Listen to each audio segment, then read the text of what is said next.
Well,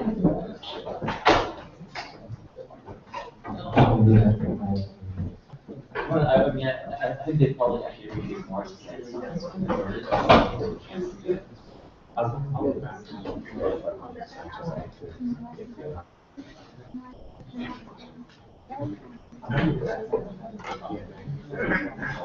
But that's okay.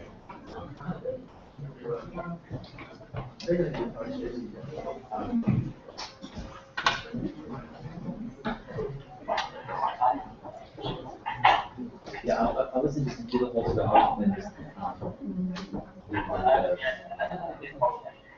give the time.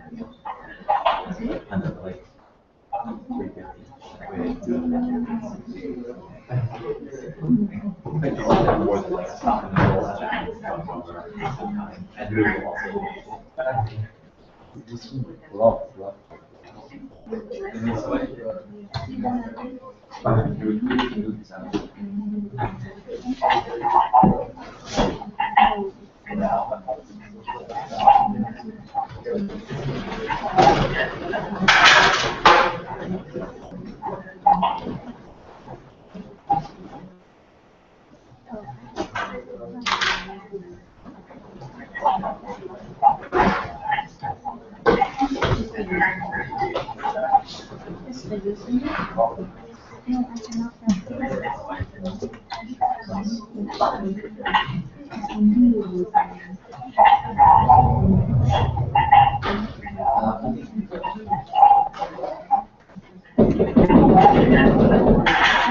coming out of. Huh. Oh, just this one?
Hi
everyone, welcome back to Deep Learning. This is the second lecture in the series. Today, we're gonna talk about how to train neural networks, why neural networks are good. We're gonna talk about deep learning, and then the definition of deep learning. Why we have been talking about neural networks and talking about deep learning. That's what I'm going to talk about in this section. And then after this, I'm going to talk about special types of neural networks for particular applications. Okay. Before we begin, I want to revisit the topic of yesterday's session. So we talked about the concept of a linear classifier, and then we talked about the concept of nonlinear classification, and then we derived something called a neural net. Okay? And then we talked about the backpropagation algorithm to compute the gradient of the parameters in the neural net. Given an example, right? So before we begin, we also want let's visit the stochastic gradient descent algorithm. So I think this is a very important algorithm to remember.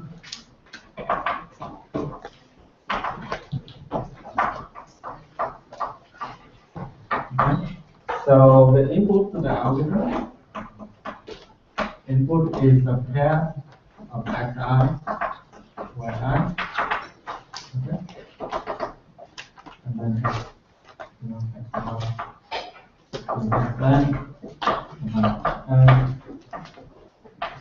where x is the vector in R, Rg maybe, and y is a scalar in R. Okay.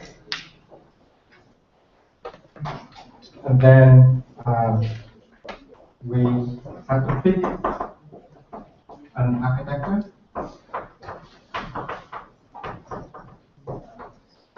of choice. So this is using your experience. And basically, how many layers you want and how many neurons on each layer. And then we also have to pick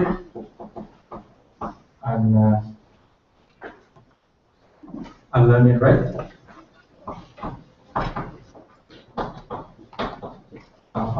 That's also experience. I'm going to talk about how to do this more clever, but so far this, pick the architecture of your choice and pick a learning rate of your choice. Okay. Now, then what we're going to do, we're going to have a loop. So we've done 4 iterations. 1, 3 is the number of iterations you want to run your stochastic gradient set. And then for any iteration, pick an example A. Okay? Maybe run it. Pick an example somewhere in here as random. Okay? And then forward from.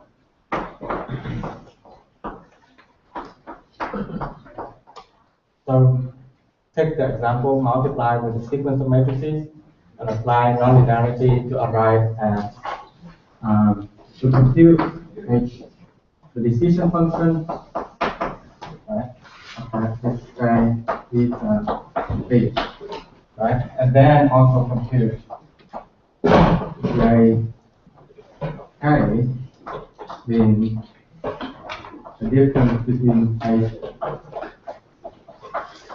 theta B and your label.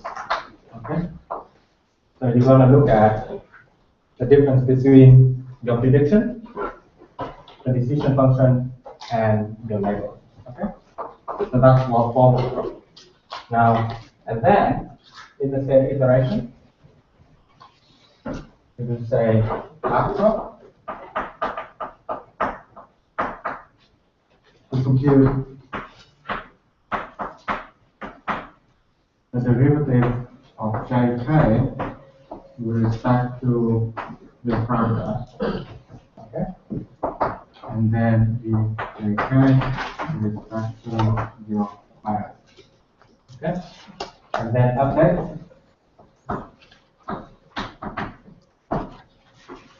theta is a vector, okay, equal to theta minus alpha times djk. Theta is the also a vector, and then d is a vector, alpha djk. Okay. So this is the stochastic gradient descent. It's a very famous algorithm in training neural networks. What you do, you have an input data set, okay, pair of example and labels. Then you have to pick your architecture, and then you iterate through your data set many times. Maybe T iteration. Then at every iteration you pick a random example. Okay. And then you will forward from to compute the decision function, and then look at the difference between the decision function and label, and then backdrop to compute the derivatives, right? And then make the update. And then when you decide to convert, okay, convert maybe when theta and d don't change too much, okay, or maybe after this. Okay, so after you run it at t iterations, you done, or maybe you run theta and d don't change a lot. Okay.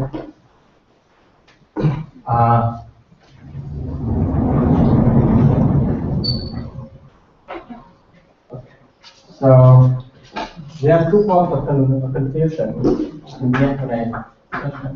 Okay. Confusion number one is the idea of data conditioning.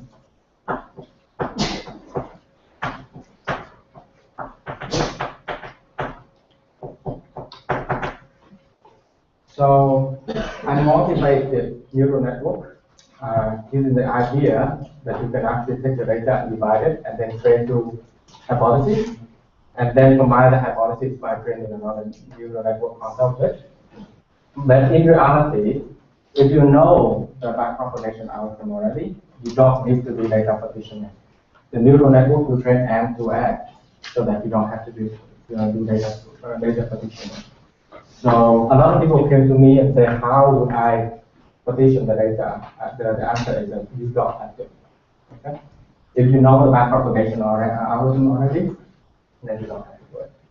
Okay? So the answer is no, you don't have to. So the second point of confusion was in yesterday's lecture when I take the derivative of Ji with respect to theta 1. For the linear classifier, this is basically equal to 1 or h of I is t minus 1 prime square. I made a mistake in the derivation. It should have been 2 times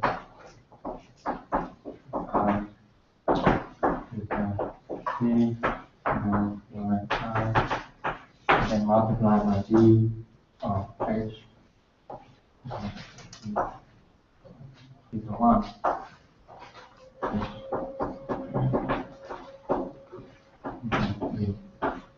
And then you can plug in the equation for h, which is, g is 1 over 1 plus t times, and then keep going in the derivation to arrive at the derivative. Okay.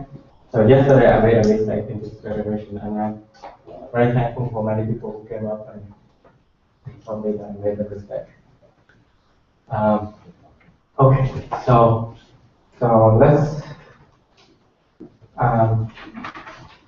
talk about how to train neural networks. Okay.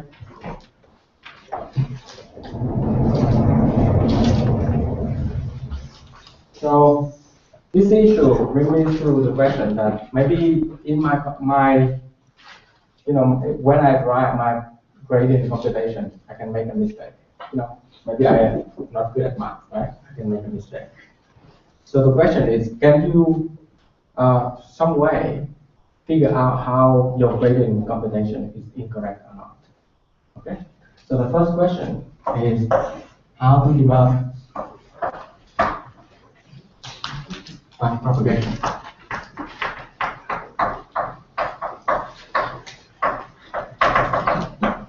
Okay.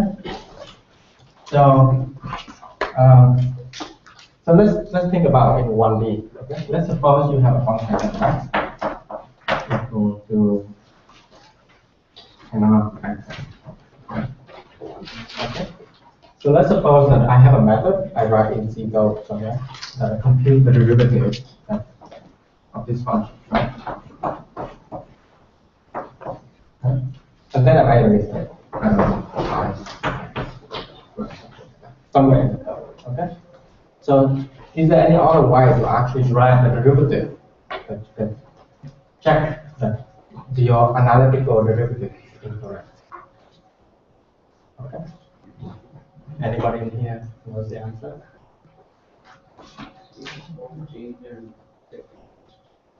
Yeah, that's correct. So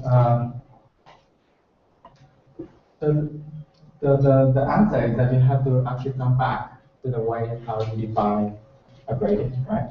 The way that you define a gradient for a general function is basically the limit when epsilon is very small number of x of x epsilon minus x. And then I divide by epsilon. Okay. So let's suppose that we want to still compute the derivative of this function using this formulation. Okay? Then what you end up is basically limit of f of x. That is epsilon. So let's take epsilon to be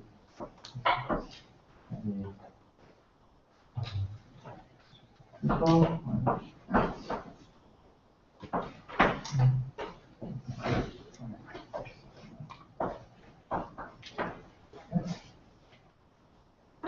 Now, let's say we want to take the derivative and evaluate that x equal to 1, 2, and then split epsilon equal to 0, 0. Okay? It's a very small number. I'm going to pick epsilon to be a very small number. And then I evaluate this function again. Okay. So it is 2.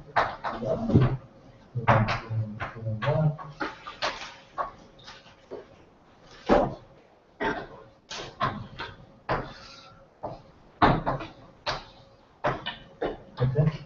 Maybe you do the computation and you work it out. Basically. Okay. Now you want to, now your gradient is correct, right? Let's say you write the code and you get this answer. Okay. You get that answer. Then you want to check whether your answer is numerical. This method is numerical, this is analytical.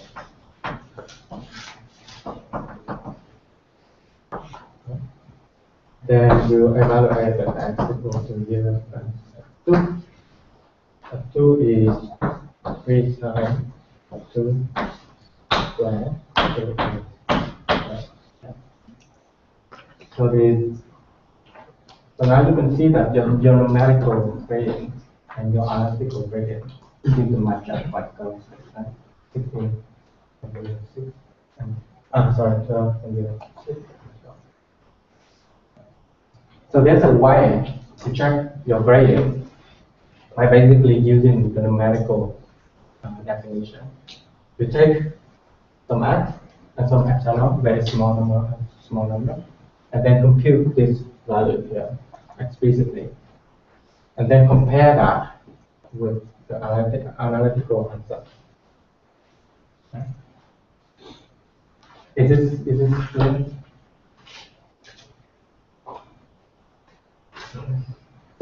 So basically, when I write my MATLAB code or C++ code or something like that, I wrote two functions. Right? Function number 1 is to do back propagation to compute the derivative. This way, okay? That's the analytical way. And then, because I also can compute my function very well, I can also pick an epsilon and then vary the epsilon so that you can compute the numerical derivative as well. And then I have to check that the numerical derivative and the analytical derivative match up. Okay? So far I've been presenting the way to check the derivative or function of the 1D, right? It's one-dimensional. Can I do it with 2D or maybe 10D, right?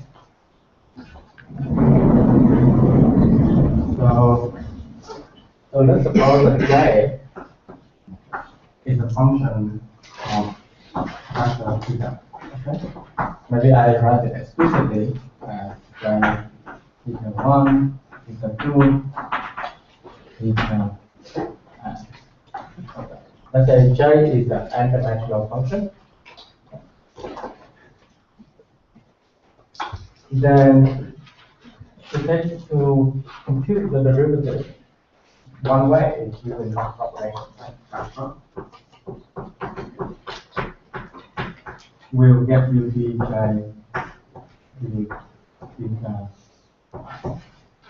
right? But you also can compute numerically.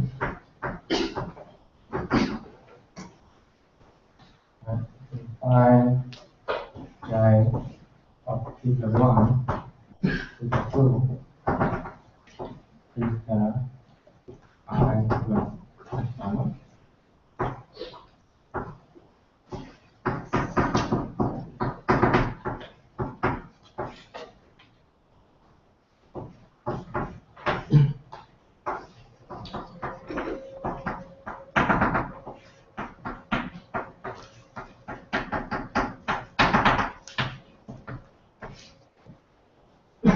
And then take that and divide it by epsilon. Okay. So you use your function evaluation to actually compute the derivative, and you want to improve to match up. Okay. You want these two values to be similar. Right. And the reason why this is a good way to do it, but to check the gradient is because it's very simple. It only uses the function evaluation. Where this one, you really need to write the code, the background code to complete the certificate. Is everything clear?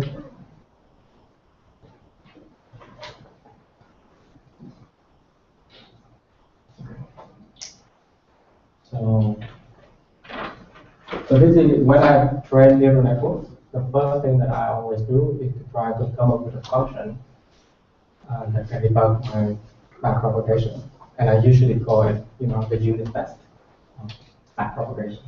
This is a unit test. You keep checking the gradient until successful. Okay. So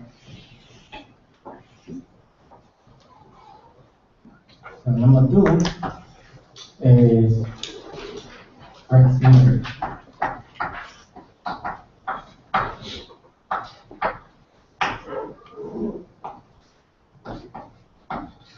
So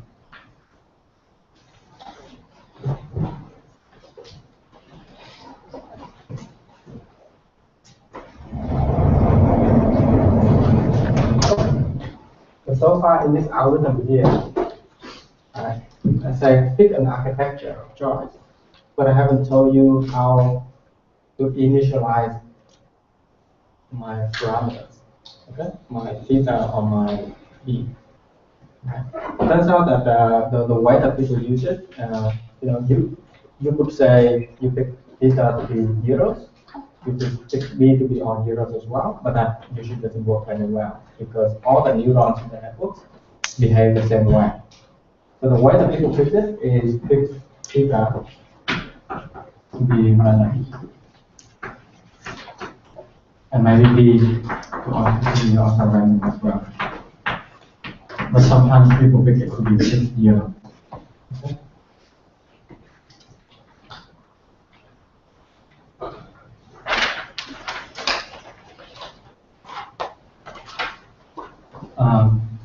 The second idea in initialization is avoid saturation.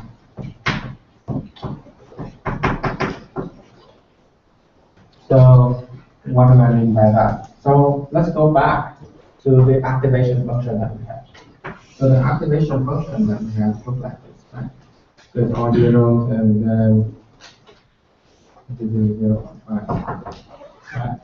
If you initialize theta random but with very big magnitude, then a lot of your output in the neuron will end up with values over here. Okay.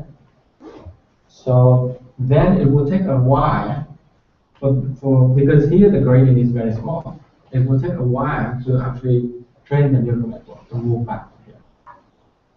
Okay.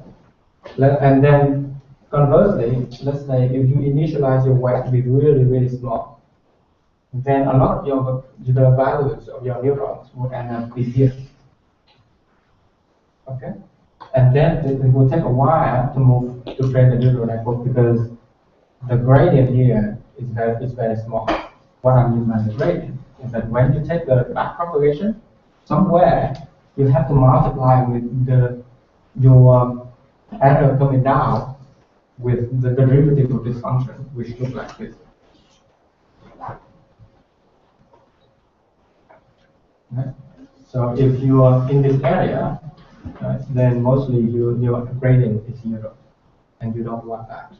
You want to initialize the weight in such a way that most of your neurons will end up in values between here and here. So maybe 0 minus 0.2 or plus 0.2 or something like that. Okay.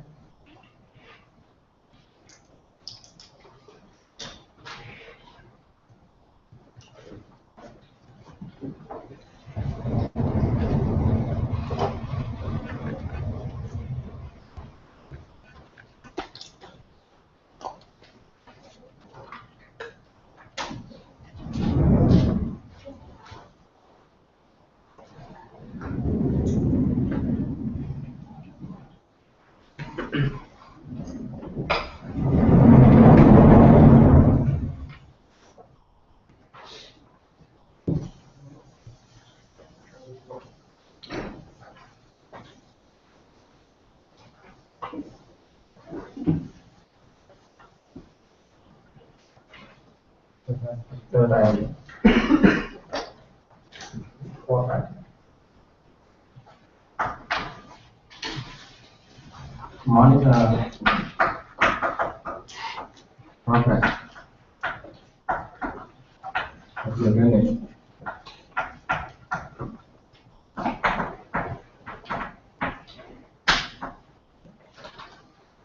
On training and workout.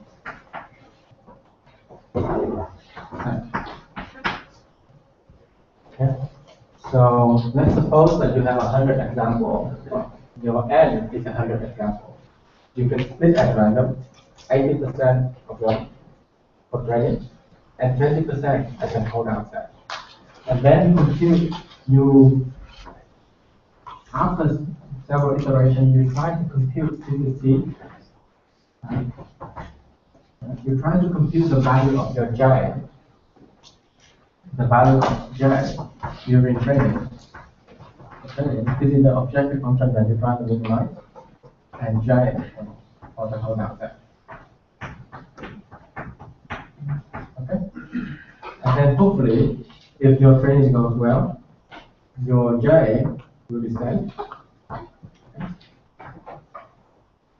So that's a good J to have. And then your hold outside is also, maybe somewhere there. Okay. This is good. Okay. This is not good. Maybe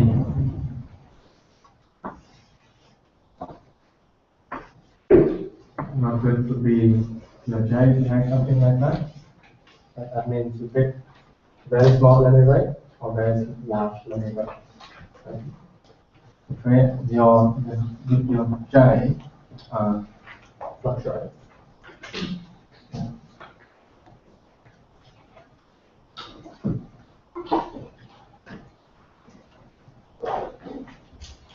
So then you have to play around with your learning rate until you get something that looks like that, right? Your objective function slowly decrease.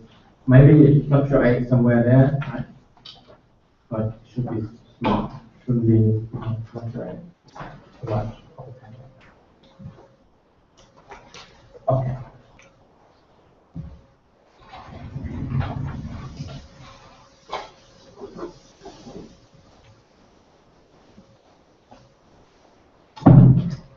So, fifth architecture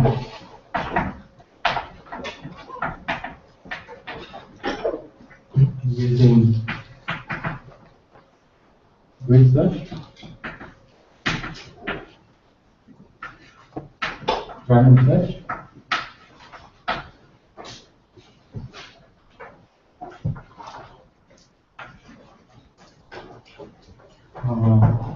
Bayesian optimization.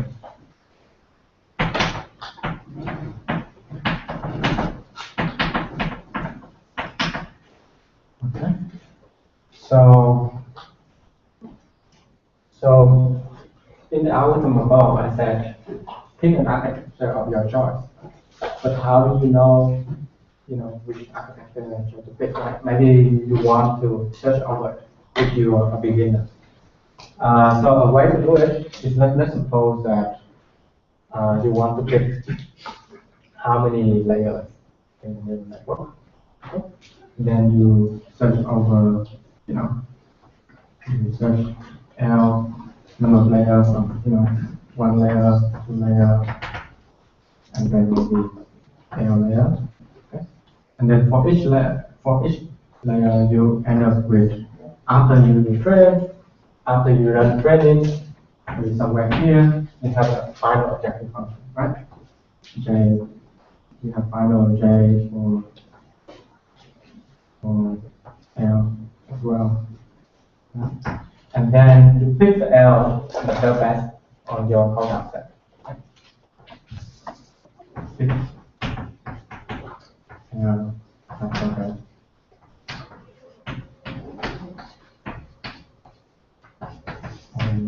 Your holdout set. Okay. Now it could be so it turns out that if you have one hyperparameter, so the number of layers we call it hyperparameter. But if you have a lot of hyperparameters, then you end up with a lot of parameters to search out hyperparameters to search out. Okay.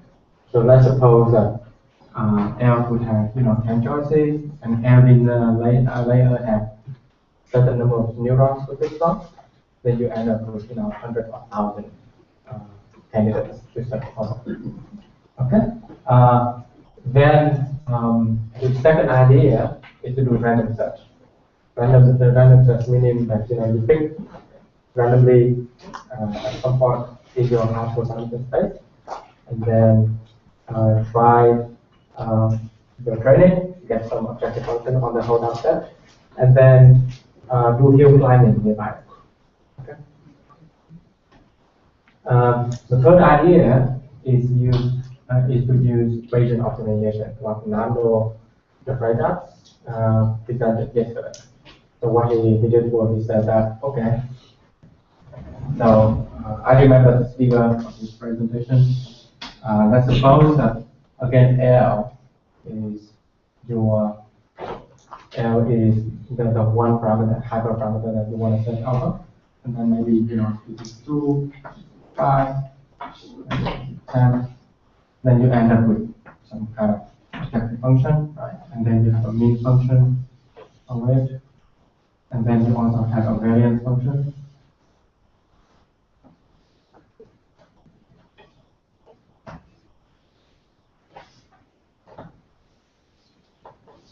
Okay. And then you want to decide where to pick the next architecture to try. How many layers to try. So yesterday he mentioned the idea of looking at the mean function, mean function here, and add with the variance. So maybe here, pretty good. Next thing to try, maybe here is even better, because it's higher. So using some utility function, using the mean and the variance, you can pick the next best hyperparameter to try. Okay, so this is still topic of current research in neural networks. So I wouldn't go and conclude which method is superior to the other methods. In particular, I don't have a lot of experience with this, but people have reported very good results using Bayesian optimization in the last few years. Perhaps even better than human trick architecture.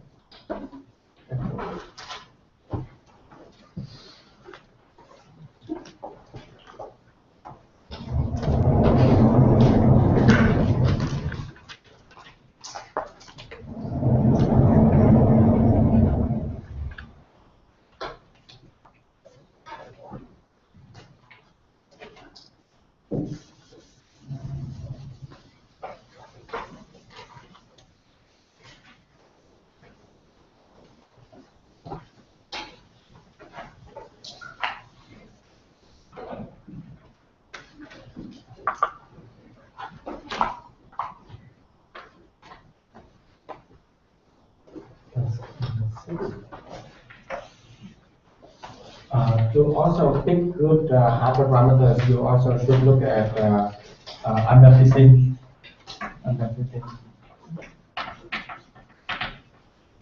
and overfitting.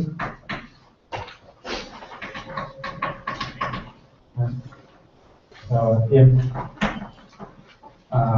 J on the holdout set is much worse than on the train path, so it's larger because that's what you minimize in the set.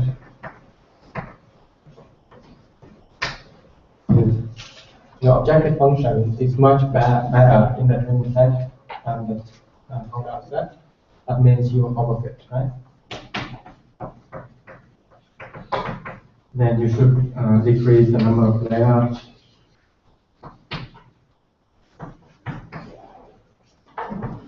Or decrease the number of neurons in each layer. Okay. If J on the training set is bad, right?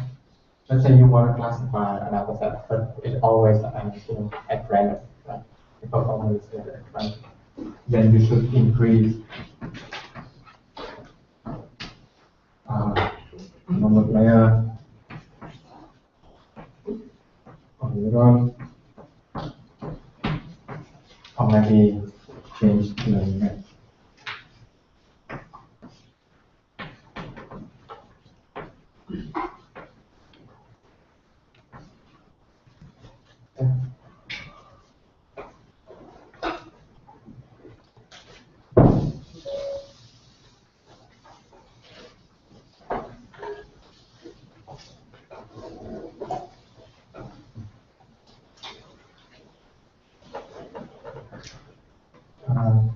The sixth element use magic sector library.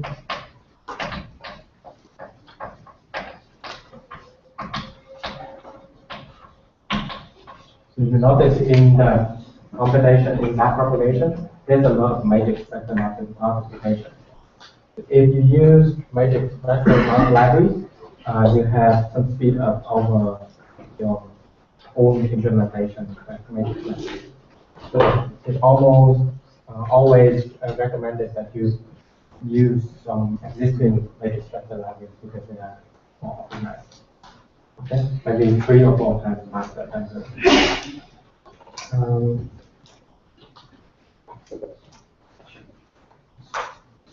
and then maybe number 8 is you can use minibatch. So minibatch meaning in the algorithm above, at every iteration, I pick an example K at random. So instead of picking an example K at random, you can pick a minibatch, which is 10 examples at a time. And then compute the gradient over them. And then sum up the gradient over all the examples and use it as that way. Okay? Sometimes it's faster than the standard stochastic way. And faster because you can use better matrix structure application. And when you have a mini batch, sometimes bigger and a larger number of examples can mean, and when you multiply larger matrices, it can just be almost for free. Okay. So that's some advice that I have if you want to train neural networks. Any questions at this point? Yes. So in part 5 of the architecture, if we are doing the Bayesian generalization, maybe what do we do in cases where where we have to learn, get the neural network run for a long time before realizing that maybe 4 or 5 years is really bad. Okay, so the question is, how do we know when we converge? And maybe when you try Bayesian optimization, but you try it too early. Well, I think that's we have that problem in practice. We don't have a very good solution for that. But usually what we do is we look at how much the parameters or the function value changes during optimization. If it doesn't change so much, or the parameters or the weights and the biases don't change a lot, that means it's all conversion. Using some, let's say theta t, right? I mean, theta t, we know the parameter at t minus theta t plus 1, right? Look at the norm. And if they smaller than some small number, that means there's a change a lot. And there's a change a lot, it means you converge. Now, that's still dangerous because in the neural network, sometimes the optimization landscape can look like something like this, right? So let's suppose that because neural networks are not convex, so let's suppose that this is your theta, okay? And this is your j, right? Then sometimes you can have some objective function that look like that, where somewhere you have like a plateau region, and then for y, then until you can come down further. It does exist in practice, but it's very rare. Most of the time, we see that when you receive this plateau, it will converge. But we want that there are certain situations we need to check. Yeah, a lot of people use Bayesian optimization and they report it no problem at all. And I think it's just because checking convergence is easy, and you also don't have this problem.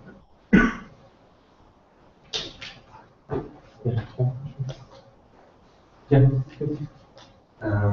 For your algorithm to apply for random search to work, do you need some sense of Lipschitz continuity for your J in terms of architecture? I don't know. I think a lot of this is basically experience in office, but people haven't fully theories about whether it's conversation. But in experience, the changes of number of layers wouldn't change the J too much. I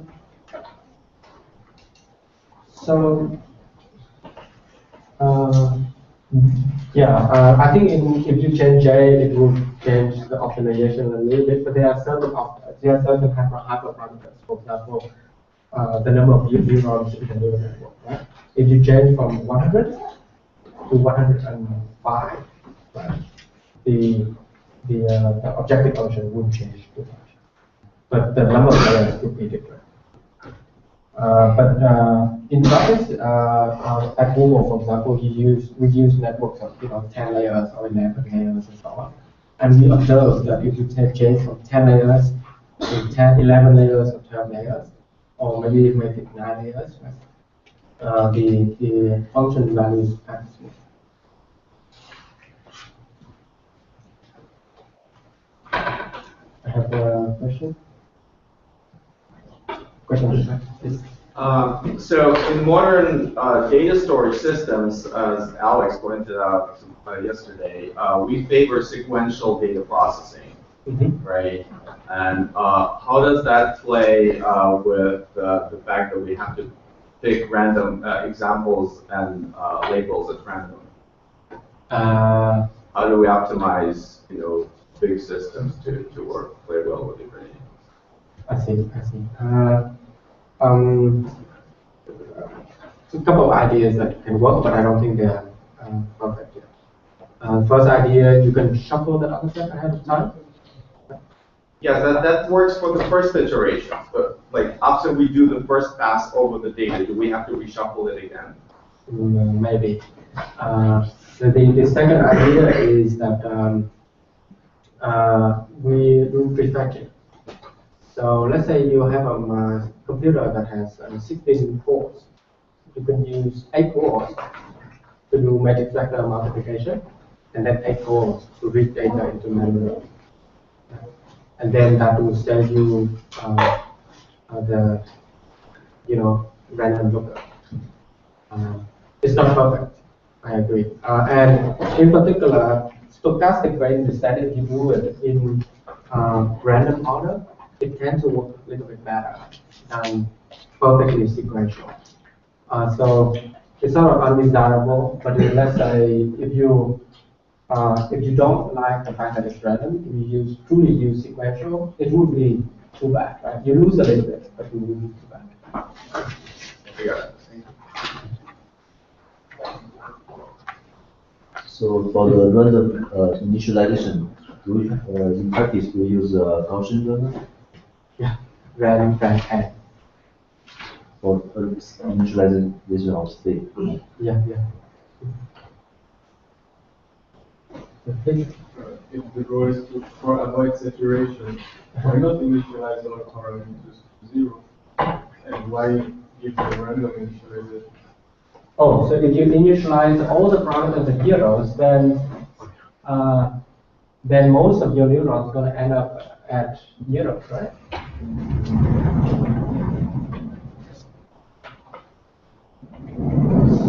If you initialize your vector to be zeros, right, then most of your neurons will be here, right? Because unless you change the bias to be 0.5, then most of your neurons will be at here, right? But then you violate this rule, Rex symmetry. Then most of the neurons will be doing the same thing, right? So stochastic gradient descent have a lot of time to find the true parameters.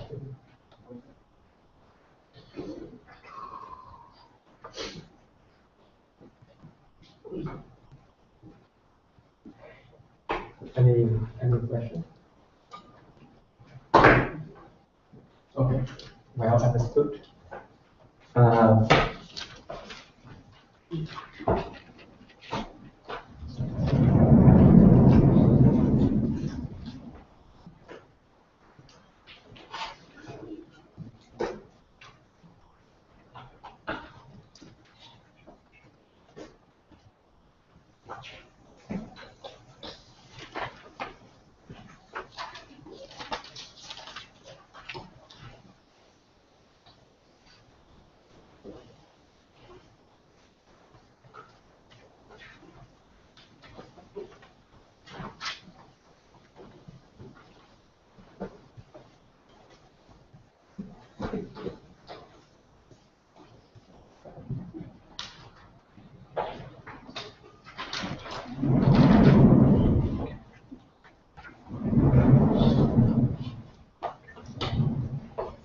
Do I have charts?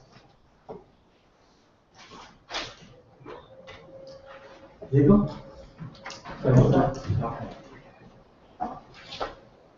There's some over there.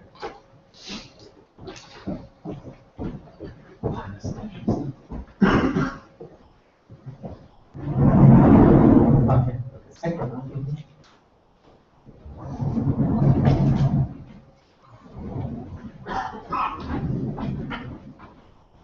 No question. Okay.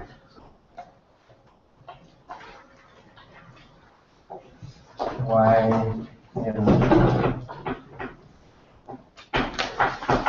Maybe why not? Okay. So there is observed that in the recent trend of using neural networks, neural networks turn out to be very good for natural data, for example, images, for audio, and also text. Okay? And the question is why? So it turns out that in natural data, you have a lot of non-linearity. So here, for example, let's take image classification as an example. See what do I mean by non-linearity. Okay? So first, let's say I have a digit here. Something like that, but this is what we see. But what computer sees is a 2D array where you have a lot of zeros. Right?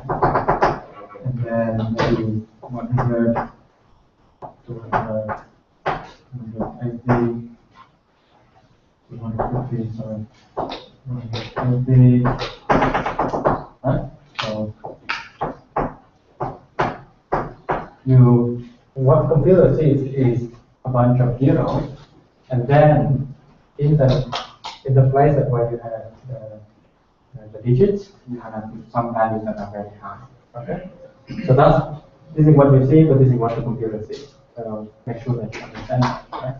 And a conventional way to actually do, a simple way to do object classification is to map this into a vector, right? So the outcome of before tell us that we need a vector, we need a matrix, right? So one way to map it is convert it into a 1D vector. So that 1D vector is to map it into here. Second dimension is here. Third dimension is here. And then it wraps around, right? So this will go to first, and then second will go to here, and then that, right? And somewhere here, this will go to here. So this is the representation that you can do simple digit classification. Okay. Now, it turns out that for image classification, we have this component problem. So let's suppose that we have a digit 0 and that. And then let's say the digits get shifted, right? Because when you take a camera, you can like do a headline shape to move it left, right, and then down. Yeah. Okay. So for you, this is the same digit, right here. But let's say if I write that, then you end up with this number, right? As for you, that's number 6. Okay. So what you do is, let's say, let's call this image number 1, or this image number 2, and this image number 3. Okay. Then what you will compute the distance between these 3 digits, right? Using this representation here. So you could compute the Euclidean distance between I1 and I2. And then I1.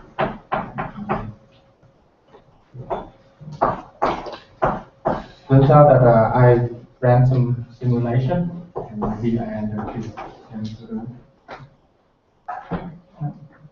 10 to the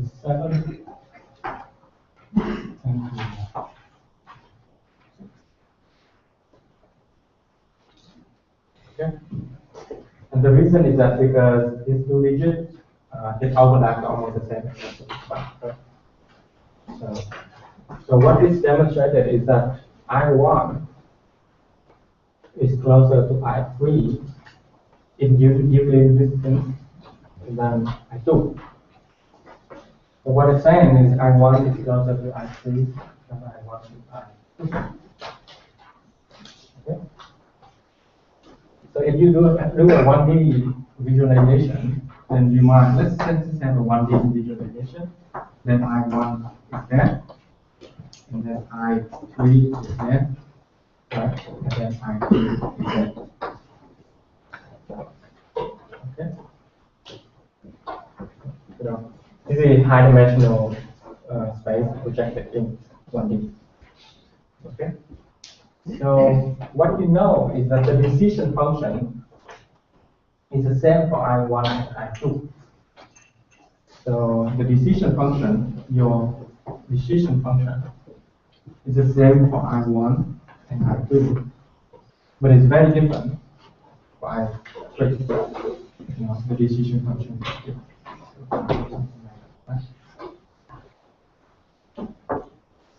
So if you use a linear decision function, you never achieve this property. So you have to actually use a very nonlinear function to accomplish a classification task where H, we say I1 and I2 is the same, but I3 is not. Does it hopefully understand? So the observation is, the conclusion of this observation is basically good. So the conclusion is natural data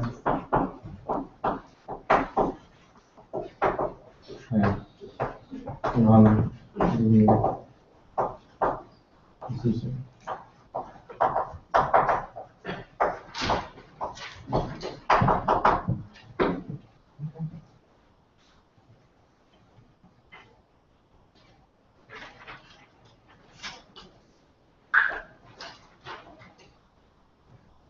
So neural networks are very good for this task.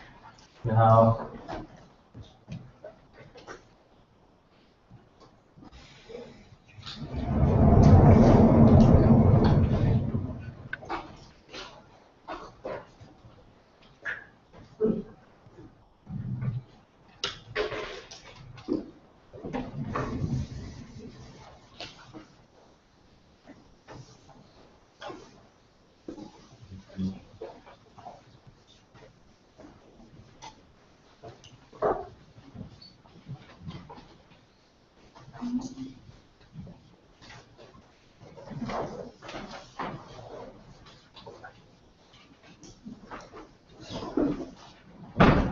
when it comes to nonlinear decision functions, there are two ways to do it, right?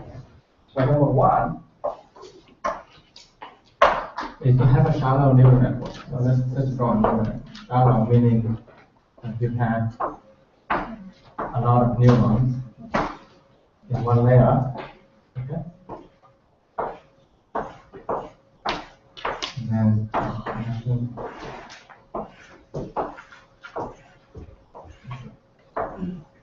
And then the number of neurons would be huge. Right? And then multiply with a decision function based on that. Or you end up with a deeper neural network. So look on that.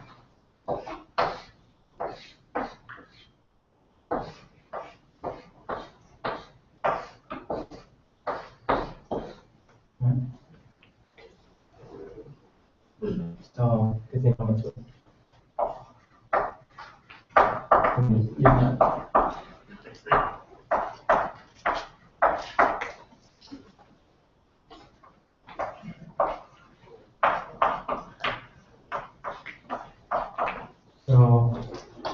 So let's say h is a very nonlinear function that we want to approximate. So there are two ways to do it. Right? Number one is to have a shallow neural network. And two is to have a much deeper neural network. Right? So in theory, that would be, quite equivalent. But in practice, which one is cheaper?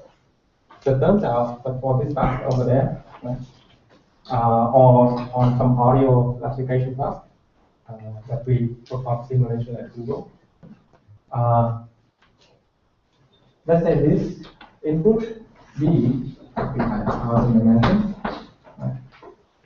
in a simulation for the task of voice recognition on your phone number. So this is what you actually use on your phone. Okay? So you could train 12 layer nets.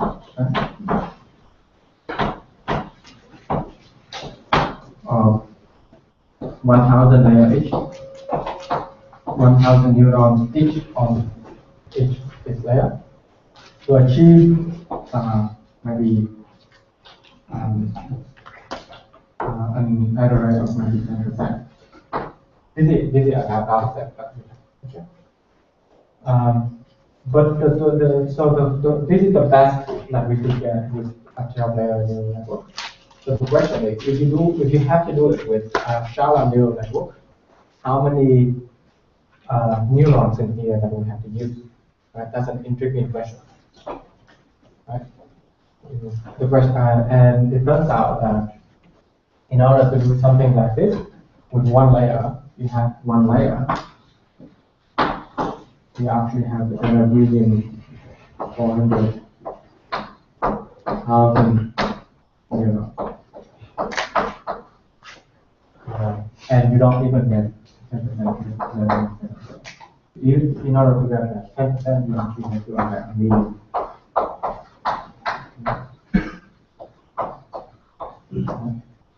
So in terms of practical application, a shallow net, the memory footprint is much higher, and could be much lower to evaluate. You can actually work out how many blocks you can actually need to compute using a shallow net compared to deep net. And it turns out in many practical applications, deep net is more effective. I have a question. Well, on a high level, like why the economic is so much better? You mean this one? You mean why in theory? Why it takes so many neurones in the human? Oh, okay. There's a theory for that. I could summarize the theory a little bit, but I think you could look up for research in this area. So the claim is that let's suppose that you have a very complicated logic function in here.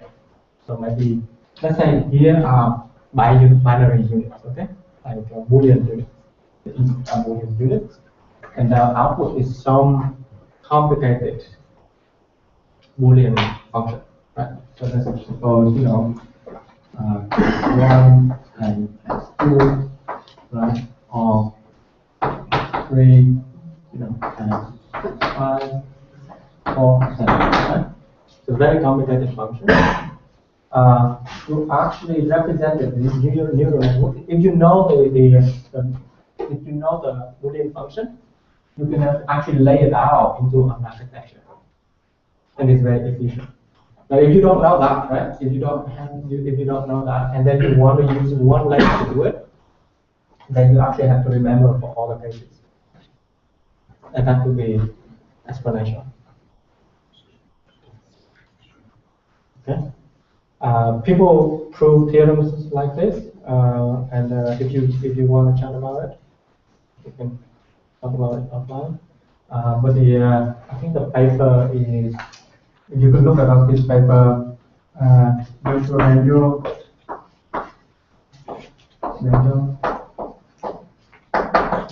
and then Jan. The title of the paper is Deep Architecture.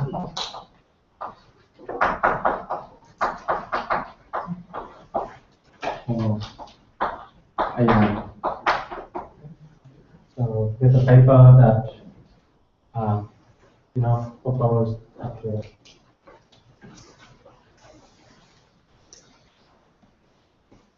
Any question at this point in time?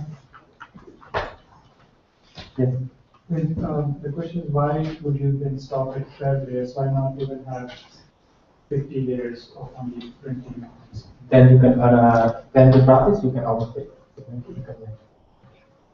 You can. It's a trade-off between a function expressed in this and overfit. And also, if you use more layers, it could be more expensive to evaluate, and maybe you don't. The game is too small.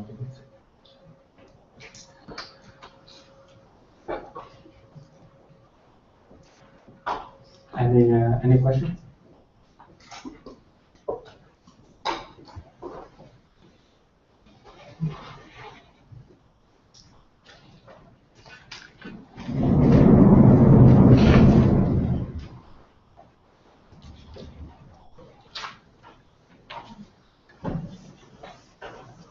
I clean the board, and if you have any questions.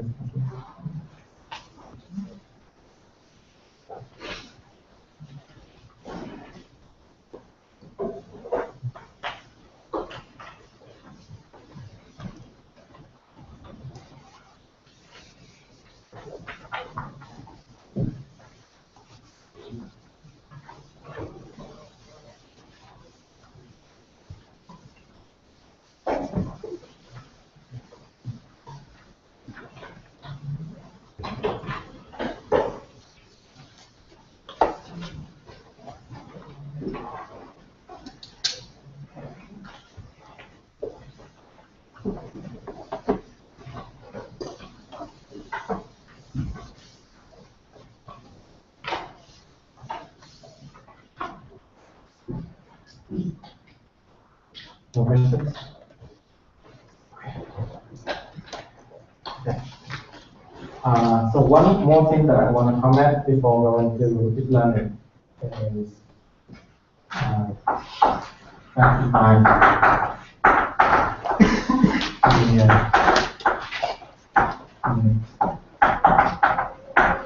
so remember that the activation function that we used yesterday is a sigmoid function, function that looks like this.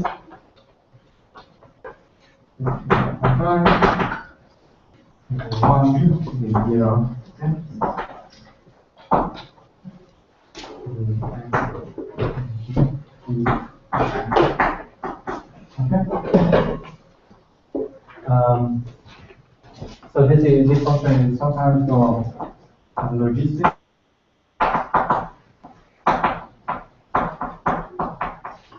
Sometimes called sigmoid function.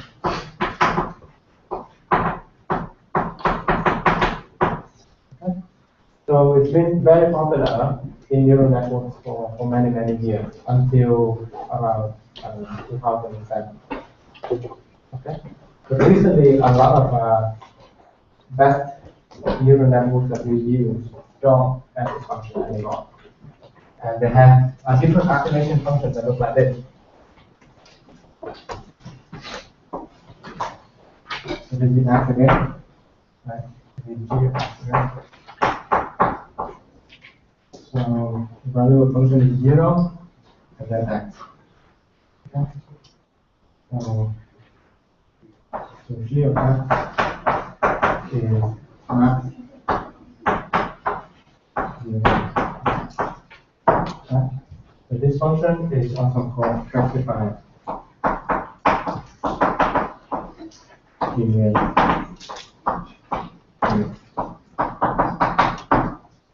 Okay. And it looks like that shape. Okay. Okay. So the question is why it was better than that. So the answer is this. So I can provide some intuition, right? But this is not a definite answer. So I think it's still a topic of further research. Here's some observations. Okay. So let's look at this function and look at the derivative of this function. Okay. The derivative of that function would look like this. When the function this is 0, right? So the derivative is almost 0 here and almost 0 here, and here, almost 1.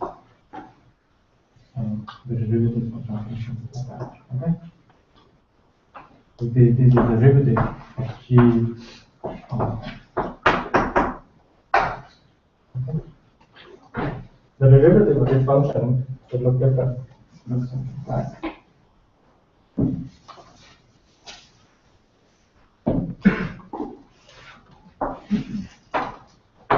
It would be 0 and then 1.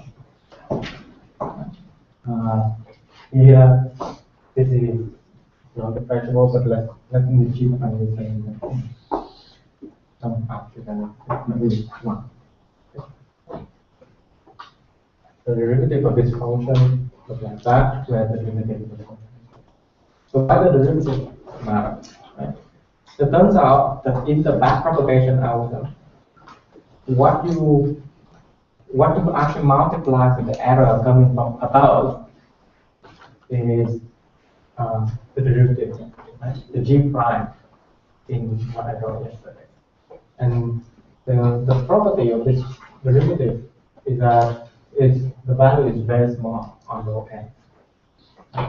So you end up with the derivative, when you do backpropagation, what you end up is, let's say you have a neural network.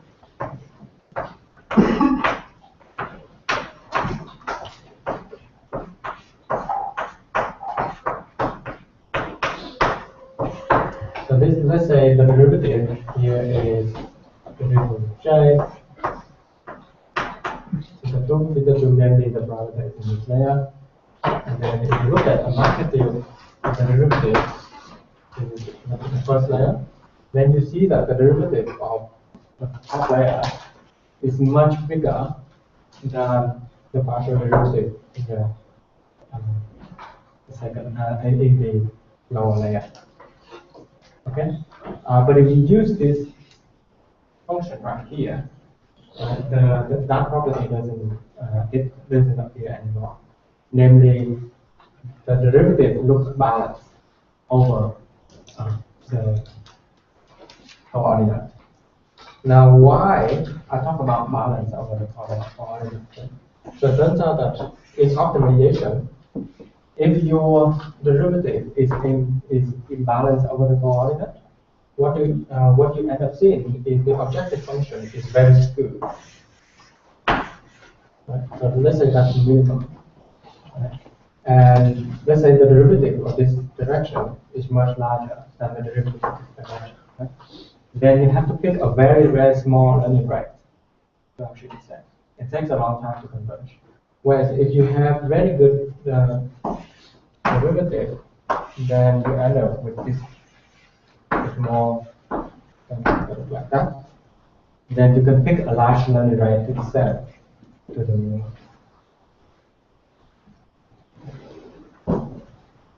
And the best networks that people use so far, I think many of them use this application function.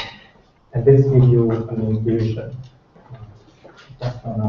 And by the way, what I draw in here is a contour of J. And this is two coordinates. One, two, the contour. Okay. And this in optimization, people call it like a valley. Right? When you are in a valley, you need to pick a very small area, otherwise you overshoot. Is everything? Is something unclear? Yes. Doesn't that also depend on the nature of the data? Say, if you have some features taking really large values, Sure. or like the variance is huge on one feature. Yeah. That also depends on the input data. First of all, in general, you should normalize your data. That was my second question. Okay. So in general, when you have data coming in, you should normalize your data, right? You should subtract the mean divided by the variance or something like that before training. Okay. Now let's say you can't do that, right? It turns out that in natural data, you don't need to normalize, right? Because audio signal doesn't have values of so wide, and for images, you don't have values that go very wide. So generally, you don't have problems like this for image classification or phone classification. Yeah.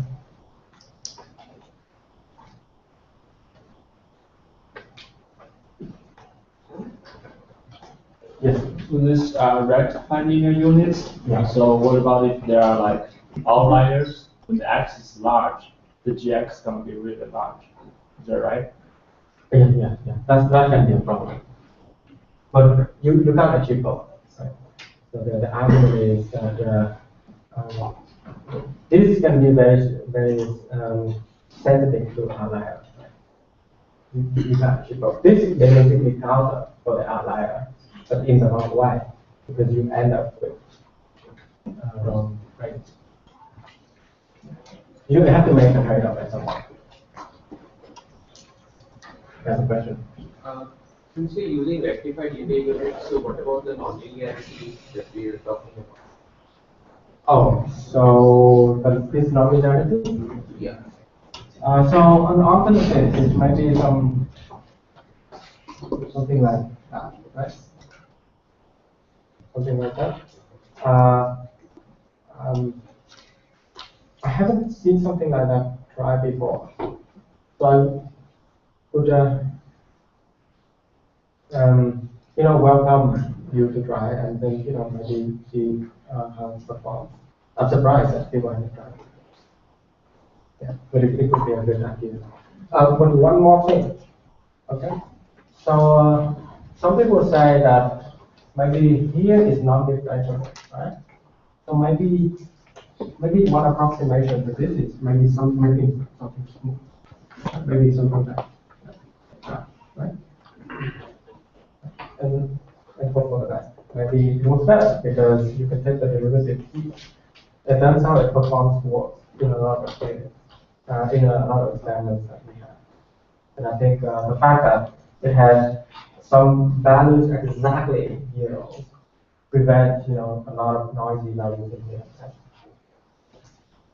So that we also solve it.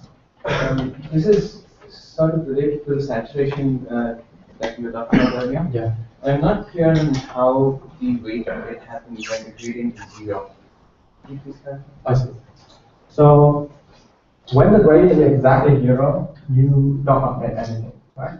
But there are certain examples that for certain example, that particular neuron is not saturated.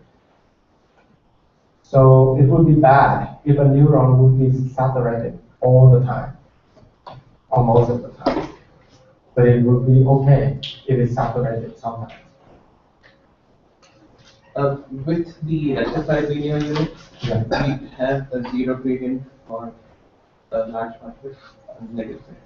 For certain for certain examples, but for certain examples, it's not exactly zero. It will be here. So again, that's a good point.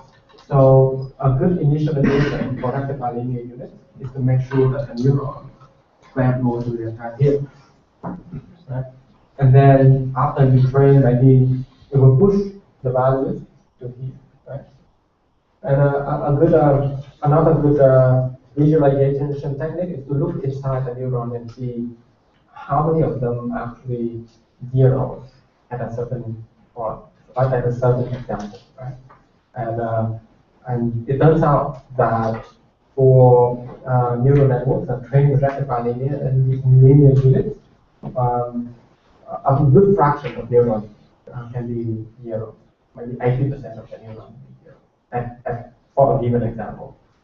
But the state of the network change for different examples. So this encourages sparsity as well.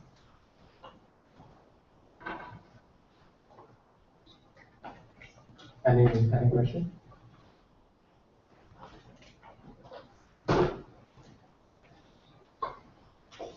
Yeah. I raise the board and if you have questions.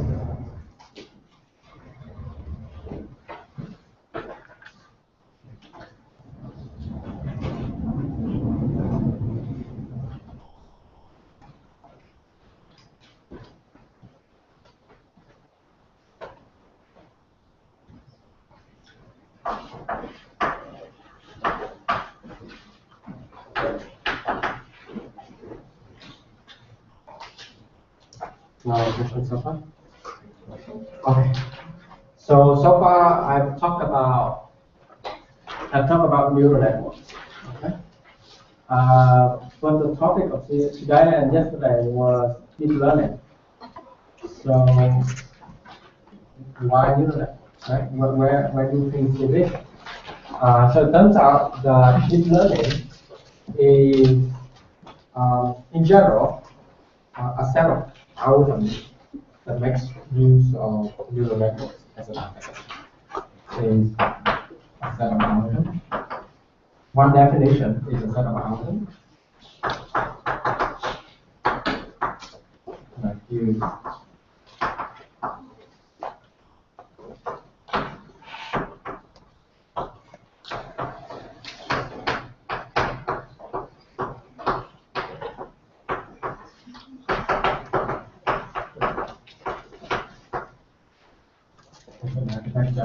and one of such algorithms is supervised learning.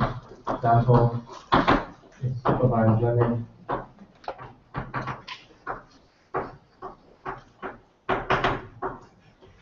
With automatic learning descent, right? What we saw before. There are many other algorithms, which I'm going to present next in the next hour or so. So this is one definition. Okay? But many people have many of my friends have different definitions of what deep learning. So it's not totally agreed in the community yet. So another definition is also a set of algorithms same. But the number of layers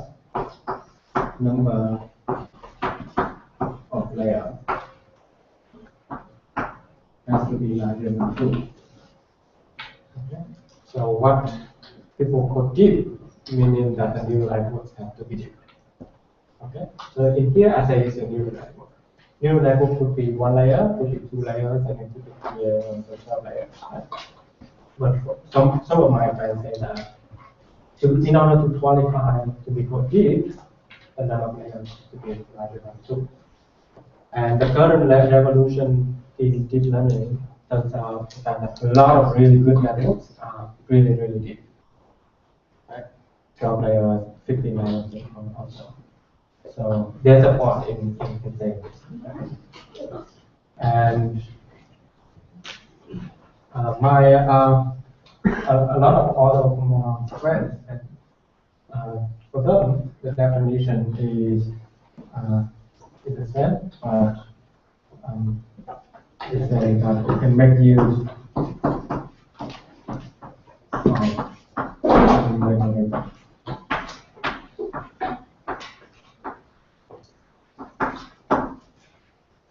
So it turns out that neural nets can be tricky to train.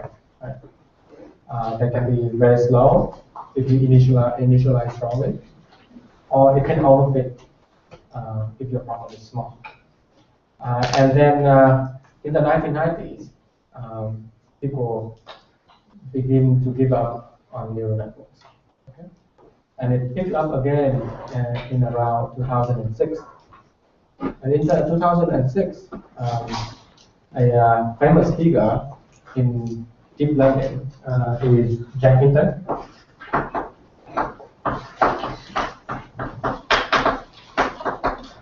What he discovered was the fact that if you pre-train your neural networks using some unlabeled data, and you pre-train the neural network using an algorithm called restricted growth machine. I call it RBN. You train a neural network for RBN. What the neural network basically does is trying to reconstruct the input. Okay?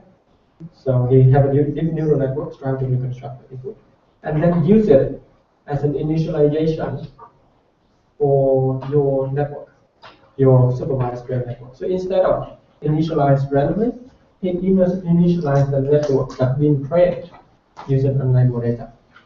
And then he observed that there's a huge improvement in accuracy. And then since then, people associated deep learning with the fact that you could use unlabeled data. Okay? But things begin to change recently. Is that the fact that when we come to Google, at Google we have lots and lots of data and lots of computational power. So overfitting is not an issue for us, and neither long convergence. Right? It might take several months to train, but now because we can use a lot of computers, the training will take maybe a couple of weeks. Right? So it's much faster. And then we don't observe, the benefit of using unlabeled data decreases. Right? But the name sticks. So a lot of people still believe that in order to qualify to be called deep learning, you should make use of unlabeled data. Okay. So the RBN algorithm I'm going to discuss in maybe in 15 minutes or so. But be aware of the fact that the definition of deep learning can be inconsistent among many people in the field. Okay. With that, I also want to mention a little history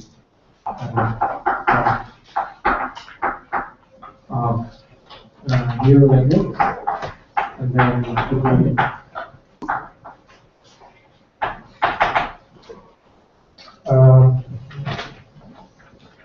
So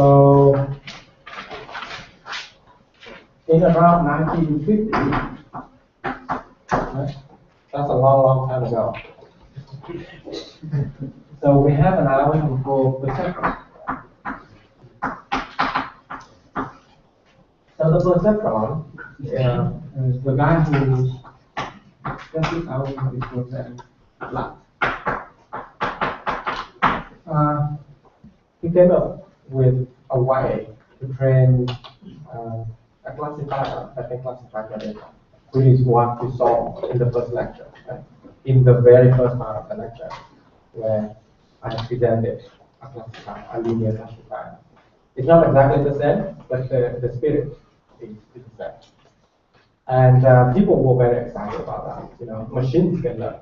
That's awesome. But it turns out that in around 1970s, people discovered that perceptron, a linear classifier, can now classify, you know, nonlinear data. For example, this data. So you can't draw any linear margin to classify this example. No, so it doesn't work, right? Any linear decision function will work for this data.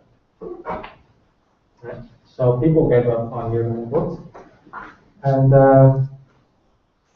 then around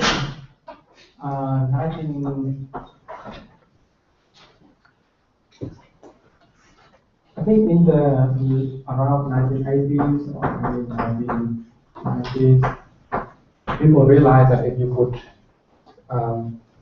instead of using one linear classifier, you use multiple layer neural networks, you can classify this data set, right? So people discover hierarchy.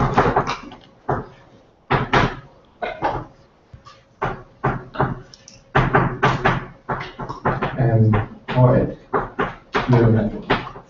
Okay. And then neural network can classify this data set, which I presented in earlier lecture. Okay. And then late 1990s, neural network overfit a lot. And then people realized that if you use, in theory, if you use a one-layer neural network, it works just fine. And in the form of something called kernel method, which Alex is world-class expert in here. So people move on to something called kernel method. It turns out that kernel method is a one-layer neural network with infinite number of nodes in the first layer here. But they have something called a kernel trick. So the kernel trick is basically you take X, okay, and then you map in Dx. But you never compute Dx explicitly. What you do is every time during your training, you need, it turns out that most algorithms need X times X prime. So in your algorithm, you replace your X and X prime, some other example, by phi of X. And phi of X. And this dot product, even though phi of X is infinite, the dot product is done very cheaply. Right? And that's a huge breakthrough. And then this is such an attractive property. So then people stop using neural net and move on to use kernel method. Right? And neural networks work very well because it slows the thread, it overfits a lot, it's non-contact. This has a property that is contact as well. It is fast. So because of many properties, people get up. And then nice.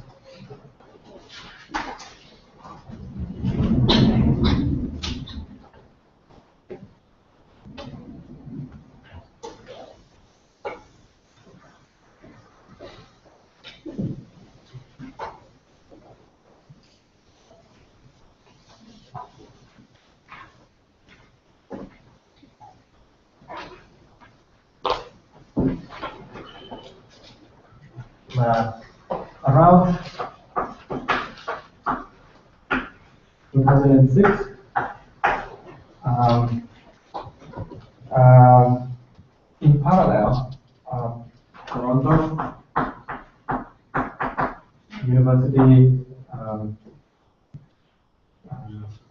Montreal, I think, and maybe Stanford, I don't know, and some other, maybe even NYU. In parallel, I think they discovered that if you use unlabeled data,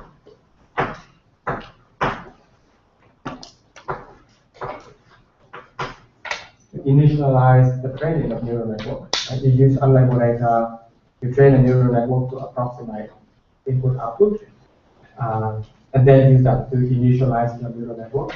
It works much better. And then the second idea is around 2009, people discovered that GPUs is a great idea for neural network. So GPUs is basically graphical graphics, graphic cards, NVIDIA graphic cards. It makes the training maybe 10, 20, or maybe 100 times faster than before. And then suddenly everything becomes much easier to train, right? The problem with neural network is if you are a beginner, you pick an architecture, you train it, maybe it takes several weeks, but then it doesn't work. It doesn't work maybe because you train it badly, or maybe your architecture is bad, etc. And you don't know. But after waiting for like a month, it doesn't work, then you feel like you're doing your work. But if with GPUs, if you train it for 100 times faster, then your job will take a couple of hours. Then after a couple of hours, you realize that your neural net doesn't work very well. Then you change the architecture, you change the better learning tracking, etc. And things suddenly work better, right? So the fast iteration in doing experiments is much better using GPUs. And then things become much better since. And then I would say around 2011, we use neural networks for acoustic modeling, so to classify phoneme. So basically, when you talk to the phone, you have some windows of your speech. You want to classify what phoneme that is. Etc. It's not a word; it's a little part in your word. Okay, and that is essentially for speech recognition. It's very essential to get speech recognition of the word. Previously, people used some shallow architecture to classify it. And then when they use neural network, the improvement was so significant that when you talk to some people who did speech recognition, they said that if you look at the improvements in the last 20 years in speech recognition and you sum them up, right, and then you compare to the gain in using neural network, then they're almost comparable, right? And even better. Some neural net can even be even better, and that generates so much excitement in the field. So.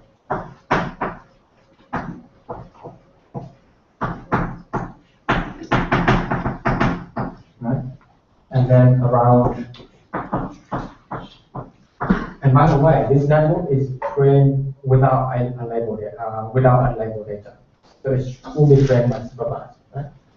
The algorithm that I presented, what you saw before, right? It's a 12-layer neural network, rectified linear units, fully supervised, maybe 2,000 units of each layer. The input is like 700 dimensions, and that's it, right? Not fancy at all. So around 2012, right? So at Google, the Google Brain project. By the way, the Google Brain project started almost the same time with the result in speech recognition, and the Google Brain also obtained the breakthrough as well.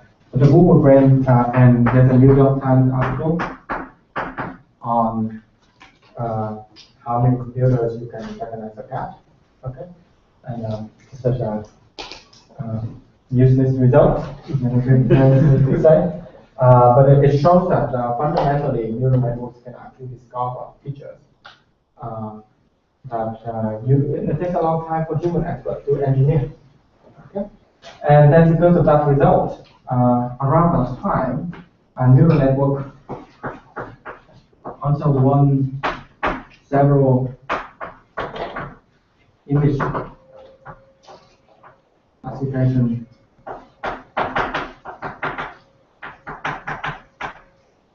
competition.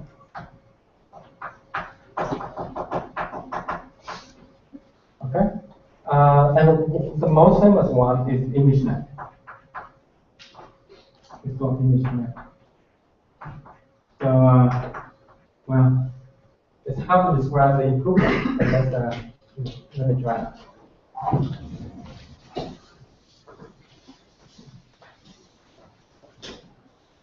So, of all candidates using human engineered features in computer vision, they all achieved almost the same performance. Right? But the neural network, the trained fully supervised, it requires some human experience in the architecture and so on, achieved 20% better than the second best candidate. And that's such a huge breakthrough. And now if you go to computer vision like CVPR or ICCV, most of the papers there will be on neural networks, and a special type of neural networks for convolution neural networks. And if you work on speech recognition and if you do acoustic modeling, if you go to conferences like InterSpeech or maybe ICAST, most of them also use neural networks as well. So these two results, and these two sets of results make a huge breakthrough. And the result is what you did there, right? The speech recognition on the phone is basically a neural network. And if you upload pictures onto Picasa or Google Plus or Facebook or Twitter, most likely you interact with a neural network. And the results are basically remarkable. Okay. But I would attribute the success in using GPUs, in using rectified linear units.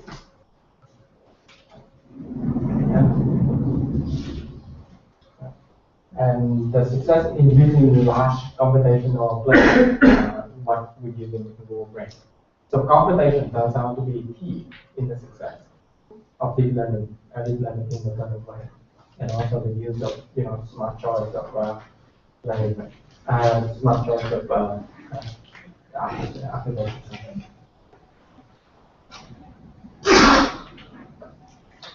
Any question at this point?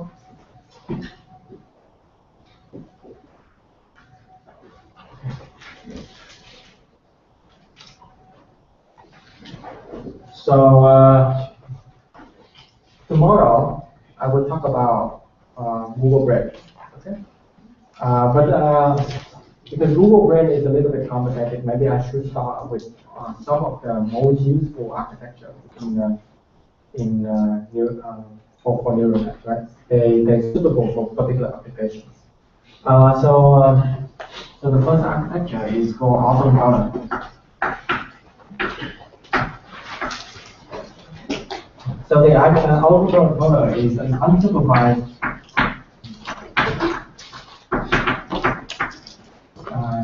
neural network. Okay? And the idea is as follows. You take in input data, you construct neurons, and then you try to reconstruct.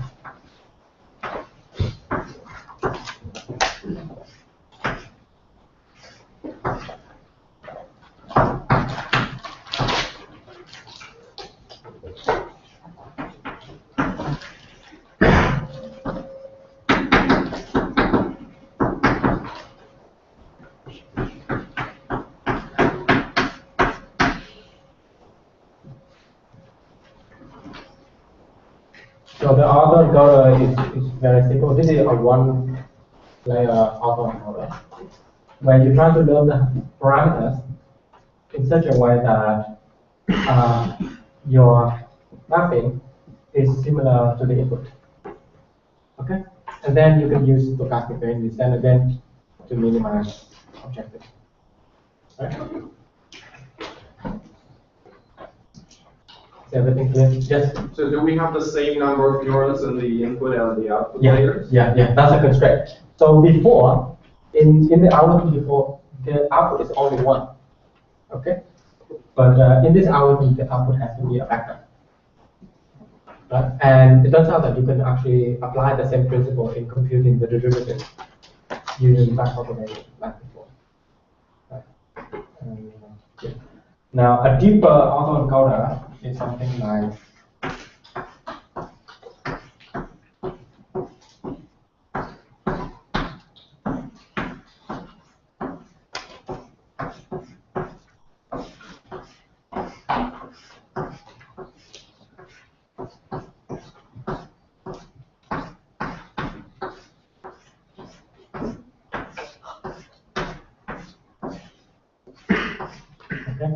a deeper autoencoder. You can have some other number of hidden layers, and then the only constraint is the number of output. It's the same with the number of input, the number of nodes, and then the goal is to try to reconstruct the input. Okay, that's the big autoencoder. This is an autoencoder, and that's a big autoencoder.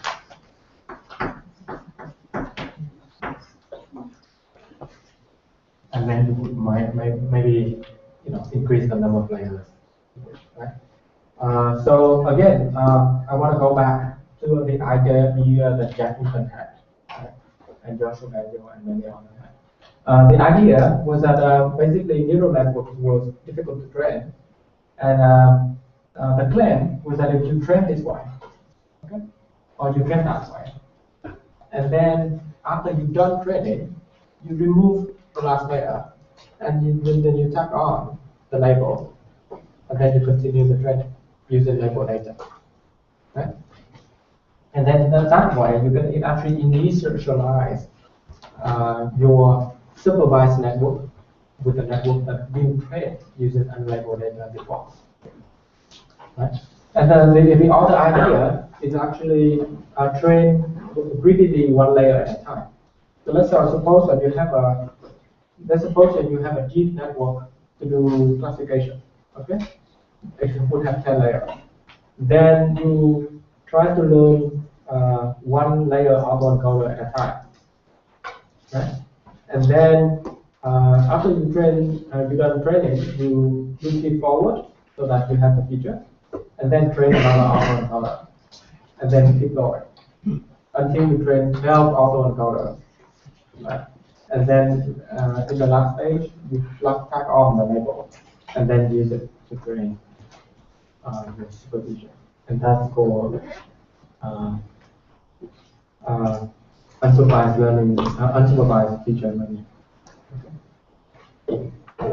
Yeah. Question. Can you give some intuition as to why, maybe I'm actually going back, since you're talking about unlabeled data. Can you give us some intuition about why training the neural network initially with just the input, kind of priming the neural network helps later on when you are actually using labeled data? I see. Okay. Yeah. I'll give it an intuition, right? It's still not well understood. It is actually true in practice. Right? If you have a small data set, if you train using unlabeled data and then initialize that to train with labeled data, it works better. You see that in practice all over again, especially when the data set is small. So people came up with different intuition. My intuition is the following. So let's suppose that you want to classify images of cars, right? And let's suppose that your data has some idiosyncrasies in such a way that the middle pixel is always black. Okay? So the network will learn and erase all the weights in the network in such a way that as long as there's one connection to the middle pixel and saying that middle pixel is black, then that's a car. Right? So it learns some idiosyncrasies of the input data. Right? And that's also undesirable. Right? And the idea of unsupervised learning is to try to reconstruct the input. And if you just learn idiosyncrasies in the data, you can't reconstruct the input anymore. Yeah? So you have to do you have to learn meaningful representation of the input to reconstruct the data, and that's the intuition part. Is it something to do with not having information loss? Can you? Yeah, that's what I learned. Yes. So in the autoencoder, is there any requirement on number of neurons in the middle layer versus the input layer or operator? Because if it's too high, then we may just pass through whatever we get as. Yeah. So usually an autoencoder is more popular than a deep autoencoder. So what people do is they train an auto. So let's go back to the idea of pre-training, where we train with unlabeled data. So the idea of pre-training is following. So let's suppose that we have a neural network like this to train some supervision, right? So the first stage is that you pick out this architecture like here, and then you tack on another layer, and then train autoencoder. And then you keep this as a feature, and then use it as a feature, and then block this thing out as another autoencoder. And then after you're done, you block this out as another autoencoder. And then once you've done that, you use that as an initialization to train this layer. But you have 3 neurons in the second layer, but you have 4 neurons in the first layer. Does that matter? Oh, these are 2, right? You don't have any constraint in the number. On the right top corner network, you have 4 neurons in the input layer, but you have 3 neurons in the first hidden layer. Oh, so how? Okay. Maybe that I didn't explain that very well yet. So I want to go over that. Okay.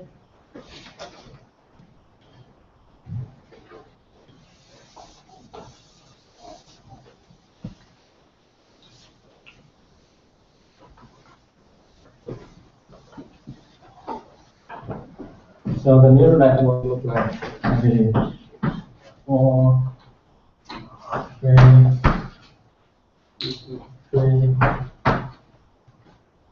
1. Okay. So the sequence of steps that I'm going to train is the following. I'm going to take this, and then I'm going to construct an autoencoder. That looks like this.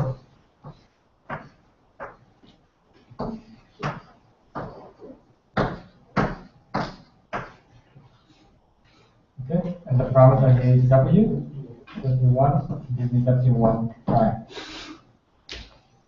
Okay, I'm going to train an autoencoder, and this is X, this is X prime.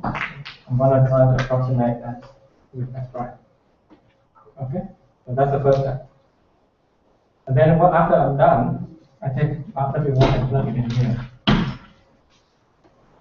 And then I get the output, which is 3 features. Okay, and then I'm going to block this out. The next thing is the next step. So this thing is H1 of X. Okay. So this is going to be H1 of X.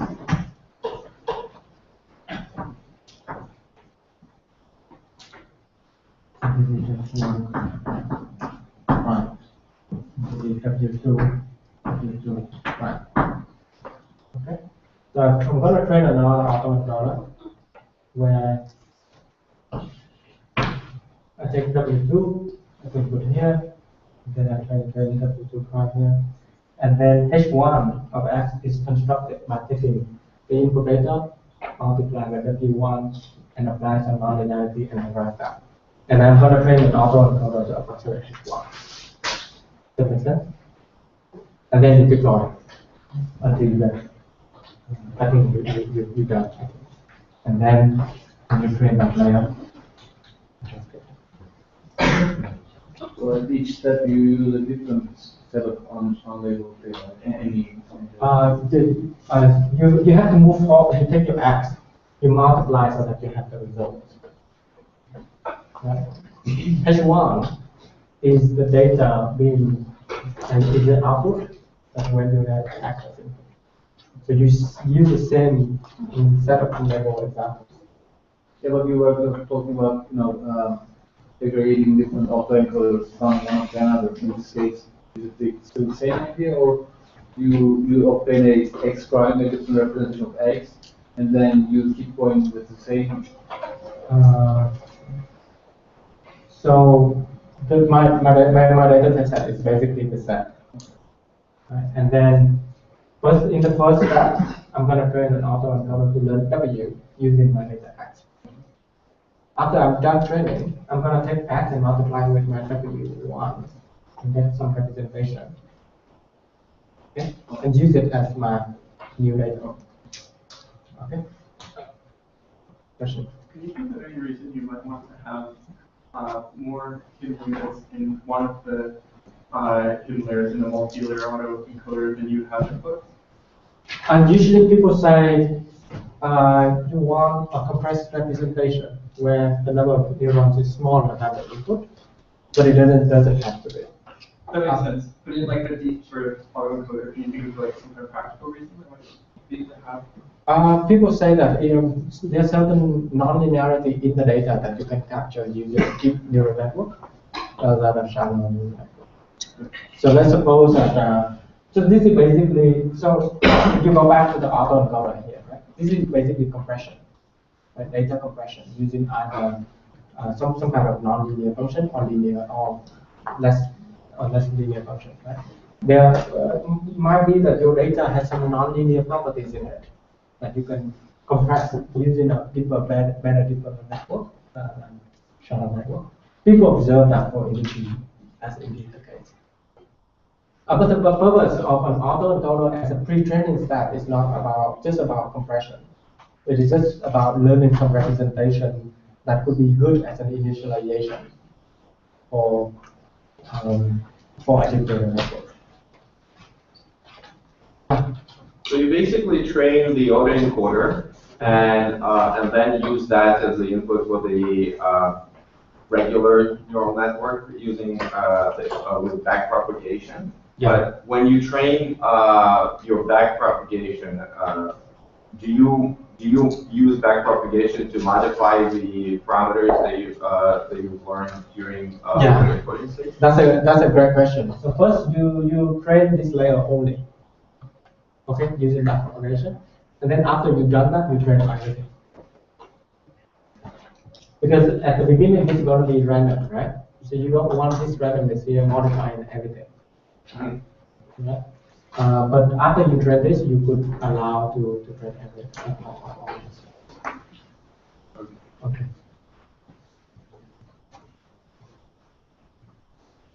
Yeah, for sure. Can you give the comparison between doing the stepwise training and maybe making it all symmetrical and making big autoencoder? So it turns out that when you have a network that is really deep, it's difficult to train. Oh, I see. So people tend to break it into steps. That's but result-wise, is it much different or? Result-wise, people saw that if you train stepwise and then use the vaccine initialization for this, then the results better. Better, faster or accuracy? More accurate.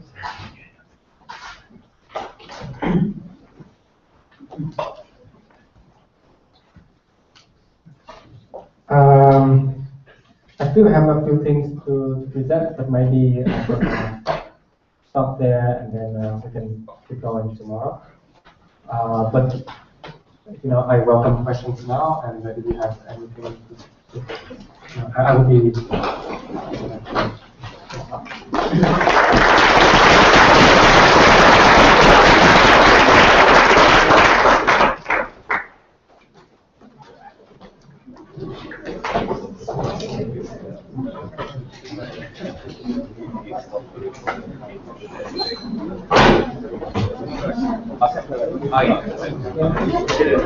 Oh, okay.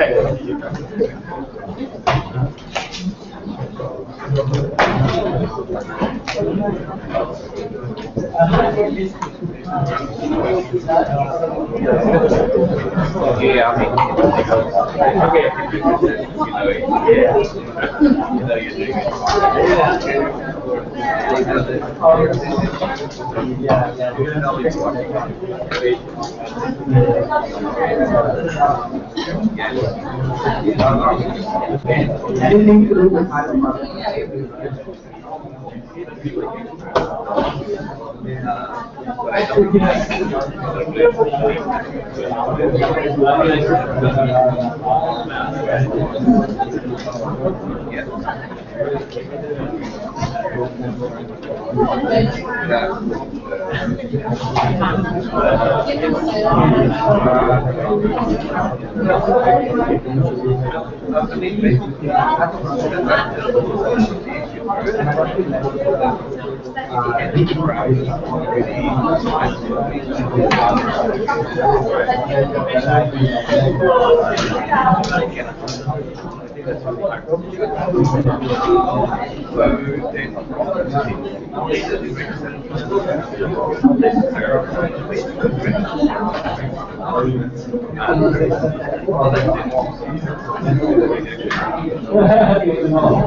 people don't know as well.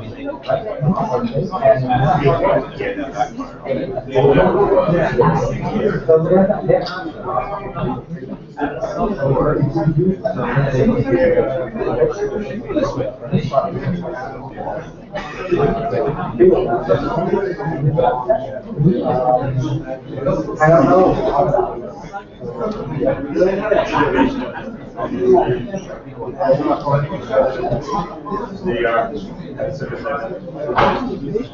Yeah, I think so. Yeah, I think it's not over, but I think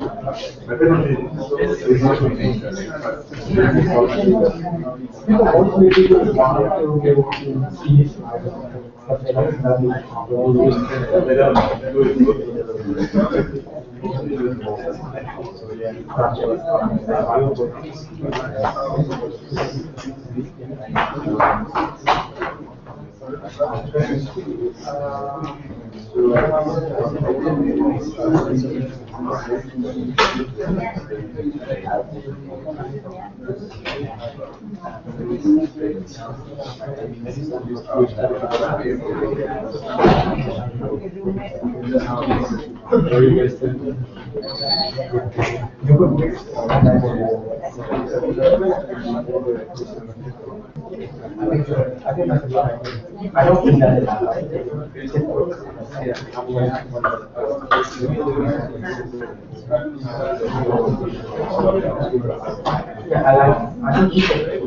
I think my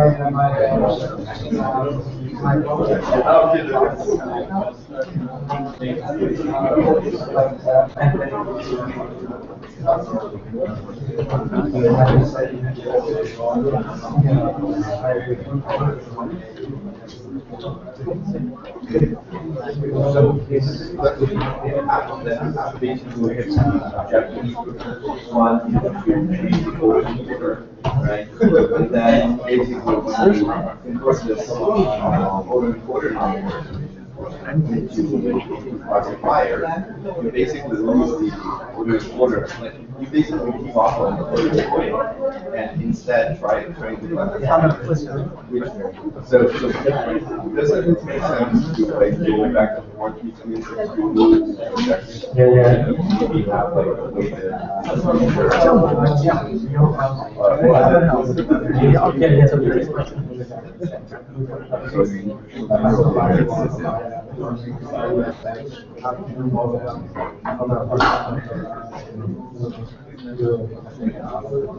oh, like this.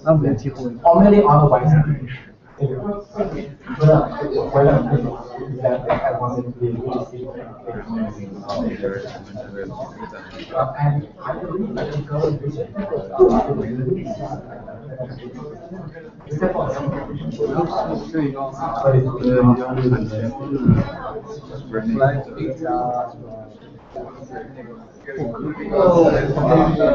would assume that, That's all. And then use it as a feature supplier for completely different network that basically have two parts of it. One part is the order quarter that provides features. That is stays constant during execution, right? And then the second layer, a couple of more layers that you try to use as use as a classifier, like or that makes sense. Or like I think it would be mix and match. You some like use input features plus some features from other quarter, and then like combine them as an input. I'm just making up. it would be all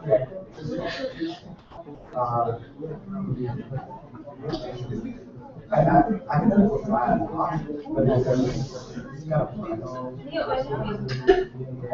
that's but I believe that even in the future, my audience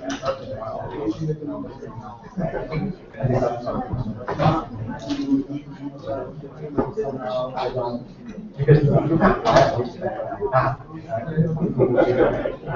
but I think something like that should be somewhere.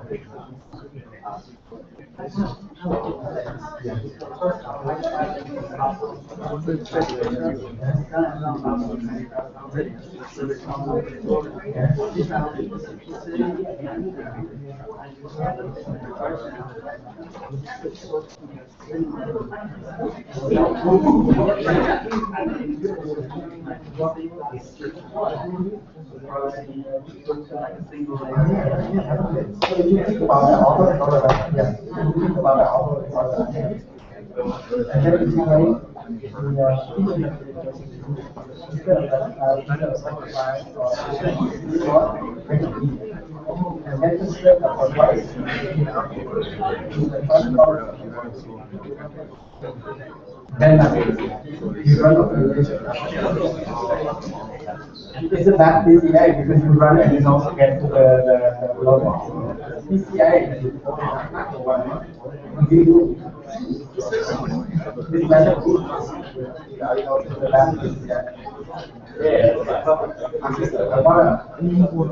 you have to do the direction. But if you look at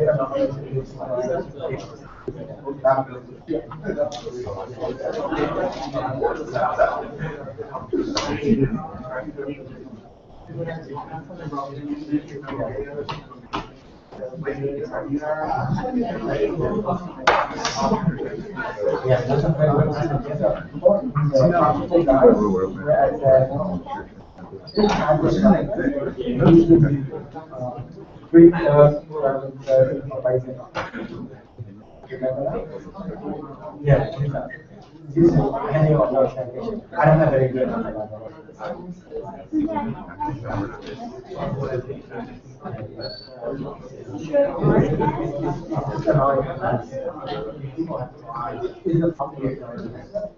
So now, for example, this is like the arm.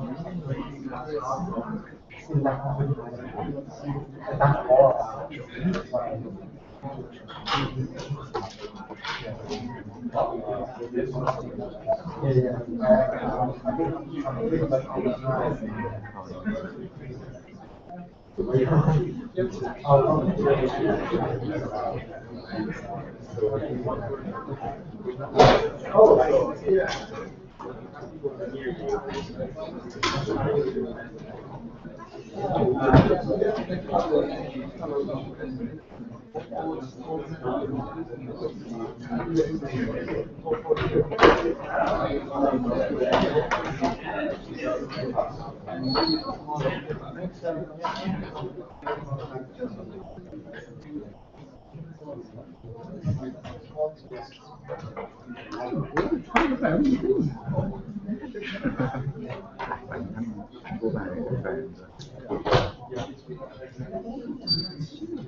Yes. Okay. So, no.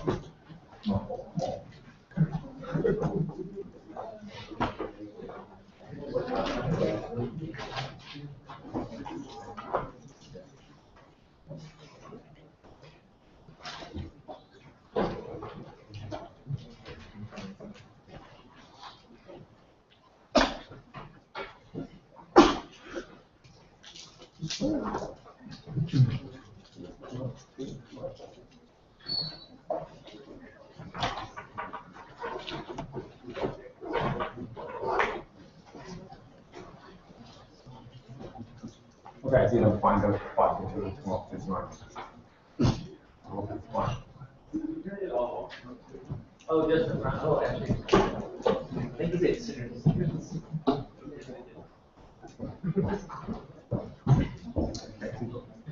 All right, let's see if my magic works there.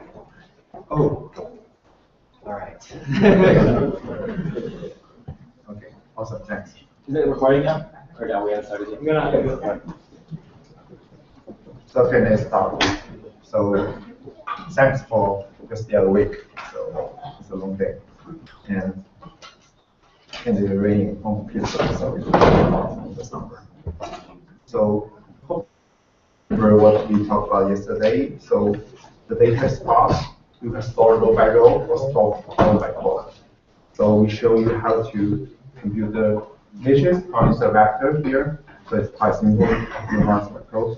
Okay, we cannot analysis the read and write patterns. So, okay, let's start today with multi-thread implementation. First of all, what does the CPU look like? what is the modern CPU looks like now. So this is CPU, maybe it's draws on your laptop, so that you have the CPU chip here, we call it a socket. So you have several cores, here the 4 cores here. So for each core, you have some computational units. But if it's an Intel CPU, you have a bunch of regions for the L1 cache, L2 cache, and this is a shared L3 cache. And from L3 cache, you can go to the memory. So the memory the memory interface is about 20 to 40 gigabytes per second. It's quite large. And if the core want to talk to each other, the internal bandwidth is even large. And the clock frequency is about 2 to 4 gigabits per second. So one of the reasons why we want to multi-thread, it's quite simple because that chip render gives you a lot of cores, so you want to use it. For single core, for single thread, you can only use a single core. And if you have multi-core, you want to use multi-core. So this is the simple reason you want to use lot of float on the units. You want to use all the hardware you have.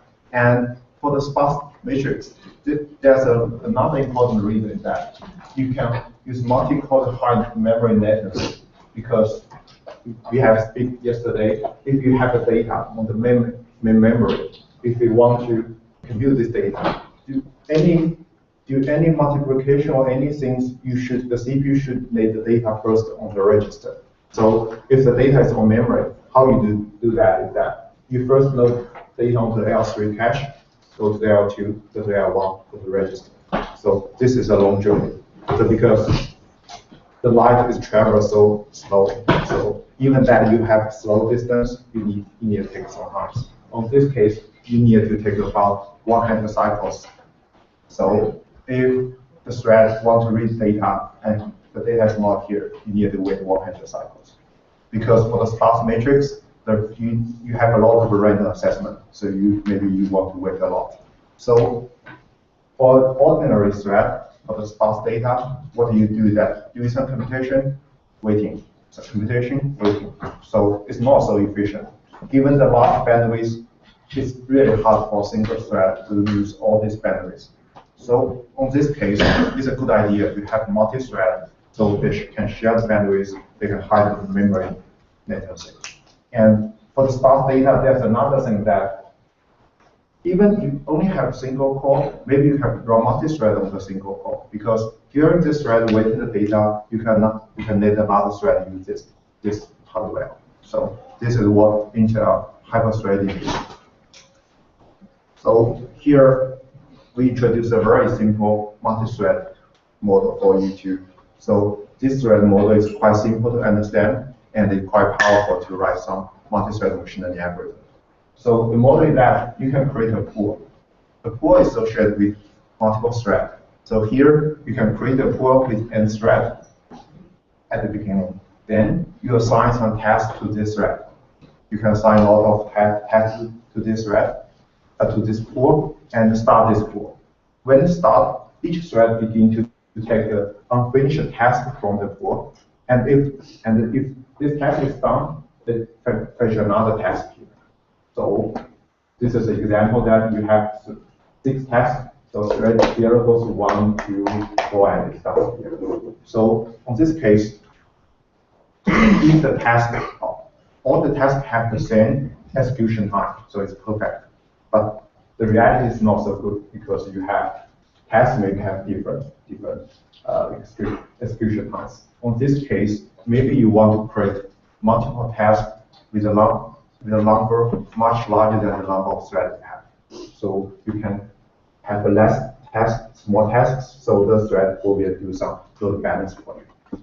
But on the other hand, switch between tasks maybe takes some time because this is what the compiler tells you. So you need to do some stack copying here. So if each task only use maybe 100 instructions, it's not good at. You have to use 2 small tasks. So this is a trade-off. And so using this model, it's quite easy to implement the multi-thread A times X. So here we assume this X is in row measure. So you store row by rows. Next, because in row measure, you write the y, that's vector sequentially. So you can define a new function that this function, each thread only read a segment of rows and write the coding entries on the y. So on that case, so this is a function. This is a single thread function write a segment of y. Next, you create a pool with the number of threads you have. Then you create a number of tasks. So this is a heuristic thing. Yes, this is a heuristic number. So you use 10 times of thread as the number of tasks. So next, you assign the task to this pool.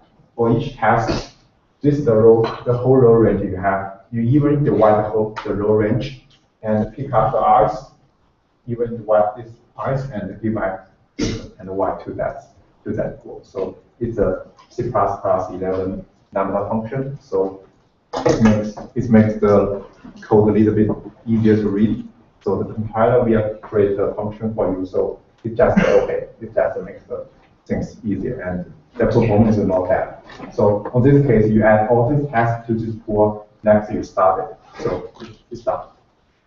So several lines, you have a multi-thread version. There's a no log here because there's only one log that during fetch the things. This pool maybe fetch a task, you need to log the things. So every log occurs after if you finish the task. So within this function, there's no task, no thread synchronization here. So maybe it looks like it's efficient, but the thing that if the measure is a column measure, it's not so easy now because you need to randomly write the entries of y. So and this function is so maybe you can think, okay, we do not use column measure. We can just use row measure, but it's impossible because the workload of doing column measure A times X is equivalent to if you have row measure A transpose times Y. So you need to consider about that. So here, because if you want to, the previous solution cannot be worked here because if each thread only reads a segment of columns, then because you randomly write the entry of y, so it's possible that two threads write the same entry of y.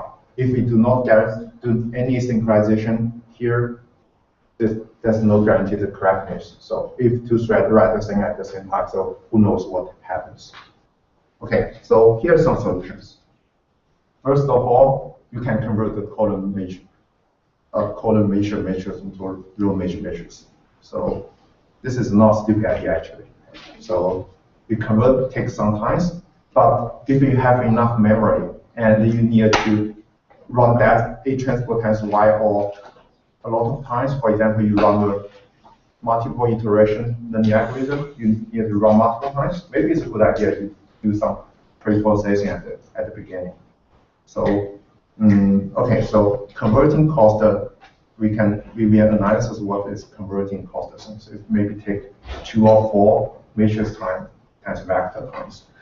So the next thing is that if we want to write an entry of y, you can first log that entry. So you can guarantee each thread is sequentially to write the things. Okay, this is kind of expensive because assess a log is equivalent to a memory assessment. It takes maybe 100 cycles. And you need to create as many logs as the length of the vector y. So if the y is quite huge, so you need to create a lot of logs. So this is another cost. So a simplified version, an improved version is that you can log a segment of y. So you can reduce the size of log, but you increase the probability that two threads want to write the same segment because you log a large range. So if the conflict occurs, you need to serialize, you need to let some thread waiting. So it maybe has some problem. The third version is that each thread only writes a segment of y. So it's like what we did before. So because you do not know the access pattern because it's random. So what you can do is that for each thread, you get the entry and you check if this entry is on this range, I can write it. Otherwise, I just throw it. So for this solution, each thread need to pass the whole training data once, and you have a lot of if-else predictions. Maybe on this case you have a lot, because it's random, so you have a lot of these predictions, so you need to pay the cost. Okay, so here I show you some experiment result. So the data we used yesterday is about 4 million rows, 70 million of columns. It's about 300 million non-zero entries. It's about several gigabytes of the data. And the hardware this notebook it has 4 cores and 8 hyper-threaded. So what we do is that we run 8 times x and n-traceable times x. So we start with 1 thread and increase the number of threads. We test the speed up. So as you can see, using 4 threads, we about get about 3 times speed up. So I don't know how you look at this number, but for me it's quite I'm quite satisfied with this number. So because that implementation is quite easy, use only a few of lines of code. And for the sparse data, because this is quite random, so you cannot get perfect load balancing. And you have a lot of things you need to consider. This memory bandwidth, the CPU things. So even 3 speed up or 4 threads, I think it's good enough for handwrite program. Okay, so an interesting point is that the speed up do not increasing as to 8 thread, because if you look at your monitor, if you look at the things, Intel tells you, okay, you have 8 cores. So okay, this is a story. This is not real, because what you have is 4 cores, but what Intel did is that Intel thinks that okay, because you need to put all these things onto the register, and waiting the register may be the most bottleneck of the program. So what they did is that you create 2 parts of the register. So each thread can have its own register. So each core you have 2 threads, and share all the other things, but the logic of the float computing units. So it lets you feel okay, you have 2 threads. It maybe works for some programs, but on this case, it does not work very well. So because you need to pay a lot of float unit computation here. Okay, here I didn't show you which solution we use for the A transport times X, because I think it's a good idea to do some coding practice. So for this practice, the goal is to implement X equal A transport times Y. So I give the data set we use here. So it's not small data set. It's about 4 million rows. So this is the index you have. This is the binary format. You can load directly onto memory. So this loading is quite fast, and you do not get the format transformation. So we will see that is, so if the data is in text format, it will cost more time. So the binary form you maybe need to not so familiar with, but it's quite fast. So here's the stored info information. There's something about data. We do not have the value because all the values are 0 or 1s. So on this case, you can ignore the value areas. You only have two things you take your memory. So here's the trade-off. For a lot of data, it's a binary value. During computation, you can assume okay, you can create a back value array with a lot of 1s, but it's not generally a good idea because it takes some memory, so you double memory. The next thing is that you need to pay a lot of times instruction multiplication. It takes several cycles. So I think it's a good idea for your code to have a test. If it's a binary data, you do not you ignore the times and you ignore the values. So if it's not, you do something. So because on the industrial problem, a lot of data are binary. Because even that, so because binary data is quite good for linear classifier. For example, if you have a continuous feature, this feature may count the curve of the feature on this, to count how many times the feature occur on this training data. So what you can do is that you can create a lot of binary features. Feature 1 means if this feature occur 1 time, hit this feature. And the next second feature means if occur 2 times hit this feature and you span a continuous feature onto a discrete one. So it's like okay, it's like a kernel tree. You put the one feature into several ones. So it sometimes may improve the classified performance. Okay, I can show you the website is that there's something about how to compile. Sorry, it's not this page. Sorry. Okay, never mind. So you can go to the website. I just show you how. What do you want to do that?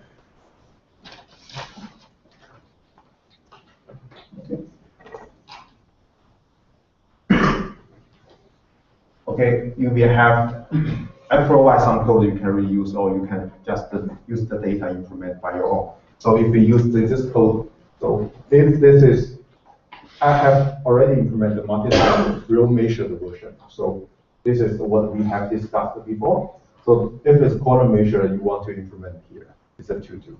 So here it's quite simple that if multi-thread you create a pool, we discussed before, and for each single thread, okay, if it's binary, so you can ignore the value. You do not need to access this value. You do not do that multiplication. So it's quite simple. And this if is it's not expensive because if it's binary, you always hit this branch. So the CPU will predict, okay, you already hit branch, so next time I will predict this branch. So it brings it ahead. Performance to. And so if we combine, so I can show you can run something here. So you can so you can use how many threads you want to test. I will show you this is the single thread A10X use about 4 seconds. I didn't implement this, and so this is almost about here. So okay. So okay, here 4 thread about 3 speed up and this is not increasing. So okay.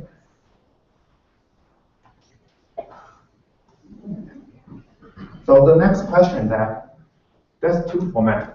How do we choose? In practice, if you really care about A times X or A transport times Y, both are okay. So, but if the algorithm, if the optimization algorithm has some special requirement, for example, if we run SGD, stochastic gradient descent, or mini batch SGD, or online learning, so you want to access a lot of samples, maybe one by one or group of samples. So that means you want to access a segment or several rows of the matrix. On that case, it's a good idea to use row measure. And on some other algorithms, for example, coordinate descent, we will discuss maybe on next lecture, you optimize the feature by feature. So you need to access a lot of columns. On this case, maybe it's a good idea to use the column measure. And converting between these 2 formats costs about 2 times number of non-zero entries, not of random assessment.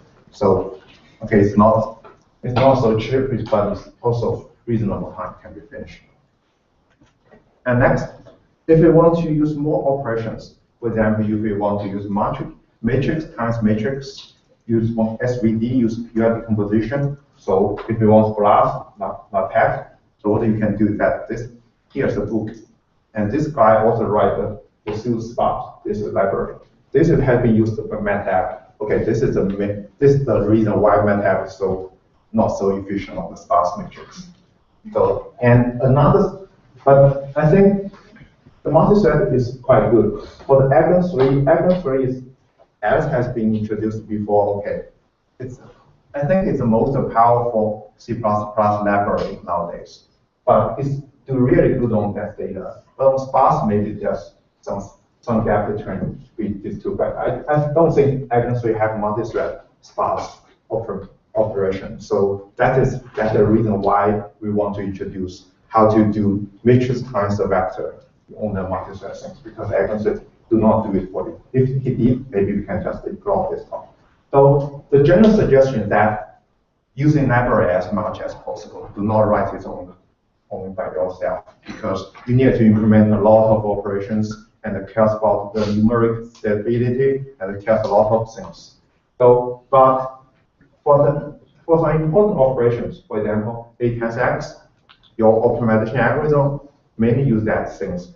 It's a good idea to know how to write the efficient one, because maybe your optimization algorithms have some trick, so you can use to save a lot of time. So we will discuss how the optimization provide some tricks so you can reduce the operations. So you can just maybe you can skip some rows and skip some columns. So okay. So the final word about accuracy is that it's quite easy. Some of the one to do that is quite easy to install it. You just copy from somewhere to your favorite place. And but it's not easy to read because they use a lot of C++ template. And they have really good performance of test data and somewhat what is convenient for users like. So it's like it have MATLAB-like operations, but not so MATLAB. It's like C++ style MATLAB. So the final point that 1 year ago when I did the summer internship at Google, I found Jeff Dean's committed part of 2003. So I think, okay, Jeff Dean's read this code, I think it's reliable to use. So, okay, so let's finish this part.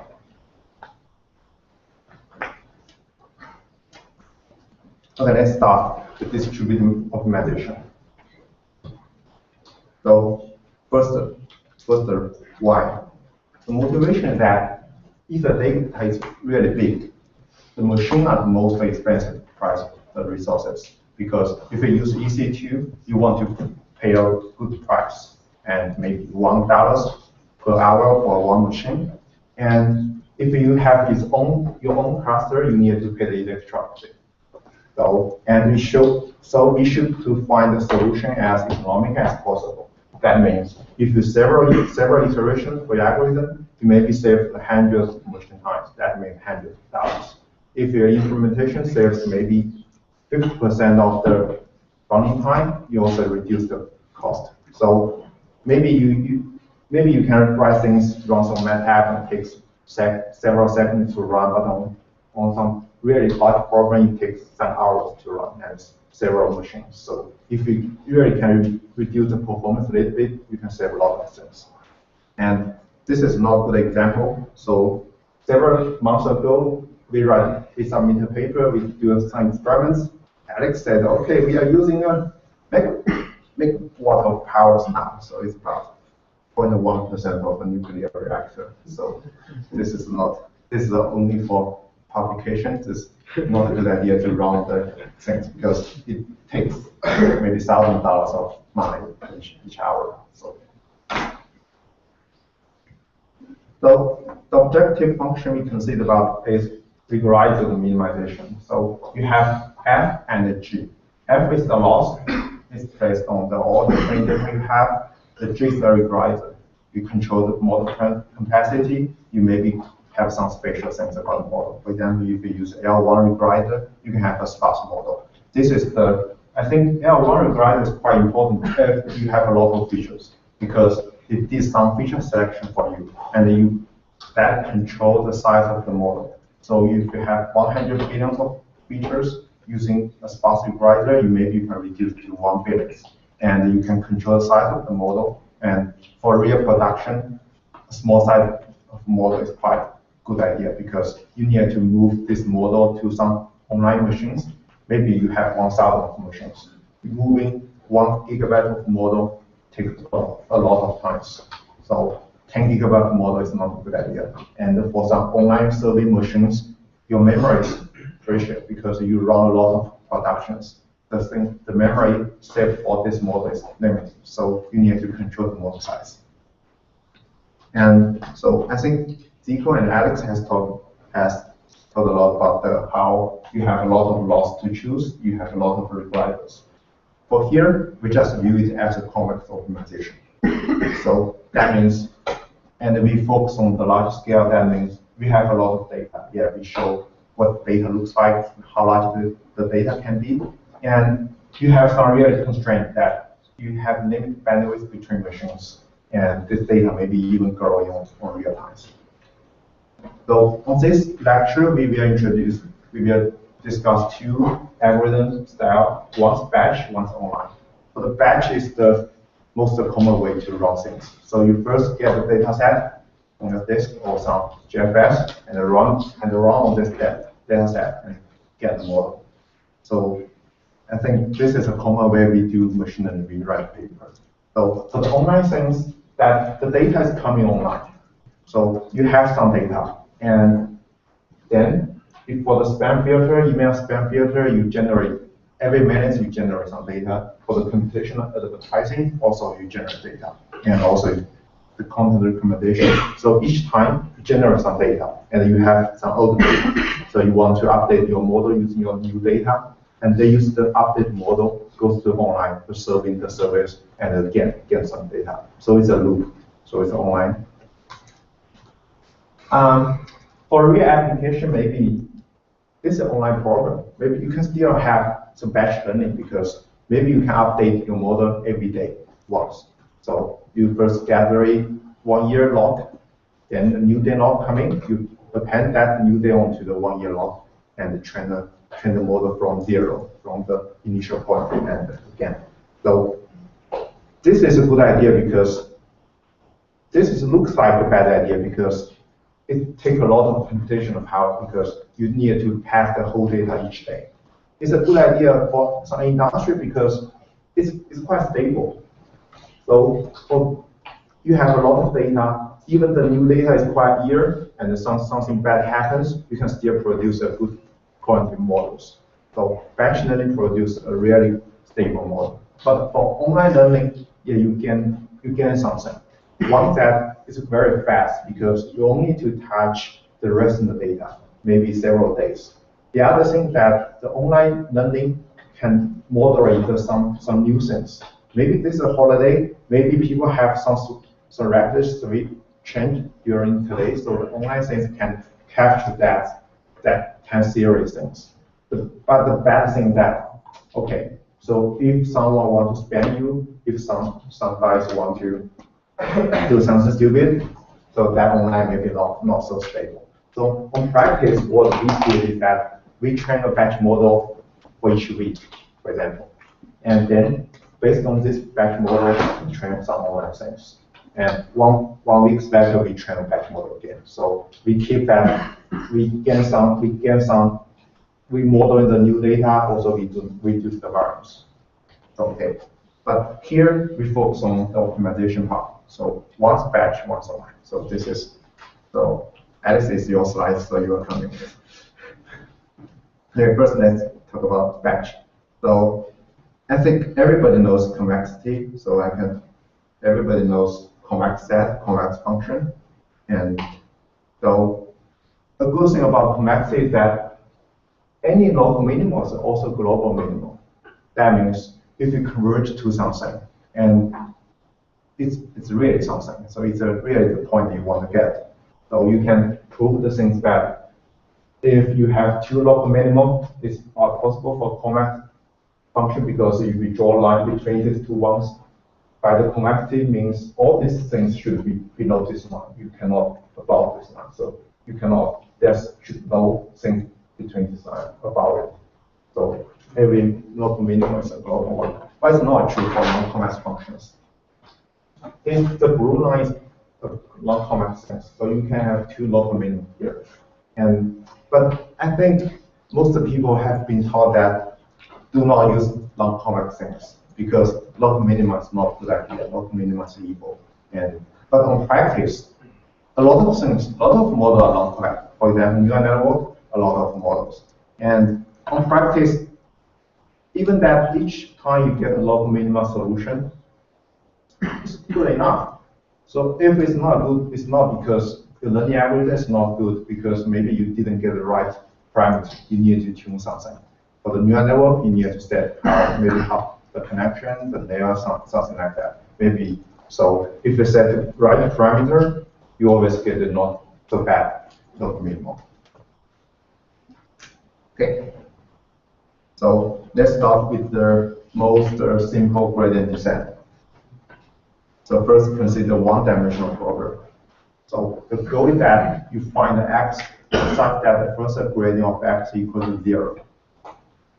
So what you do is that you first choose 2 points so large enough so you can see, okay, the solution will be on this interval. Then you choose a point, the middle point of the interval. Compute the gradient. If it's larger than 0, you go to right. If not, you go to left. In this case, you go to right and choose the interval, the middle point of the interval. And again, you check the gradient of the sign of the gradient, and you choose the direction. So this algorithm has 2 components. One is that you need to define the direction. Here is by the sign of the gradient. The next thing, you want to choose the step size. That is the half length of the interval. For multimedia gradient descent, the thing is the same. So the goal is to find the W such that the first order of f equal to 0. And for each step, you have 2 choices.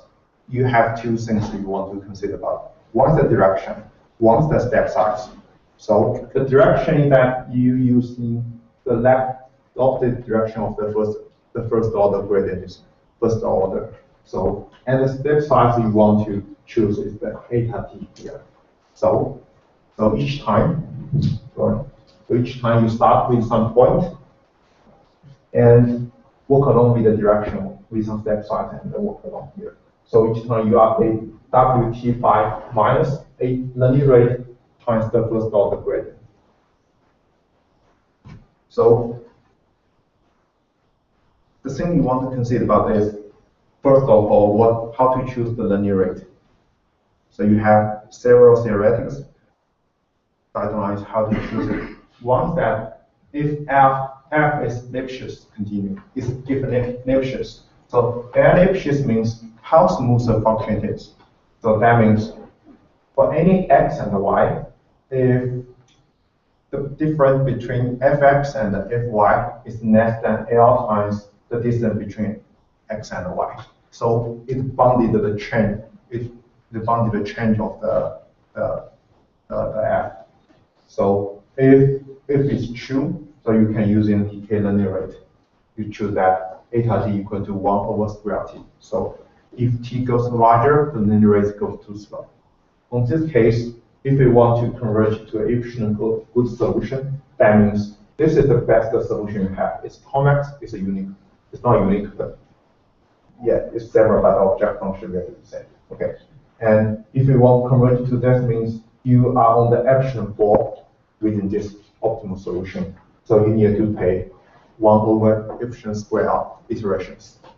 So that is quite large because if we want to use one very small number, you need to pay a lot of iterations.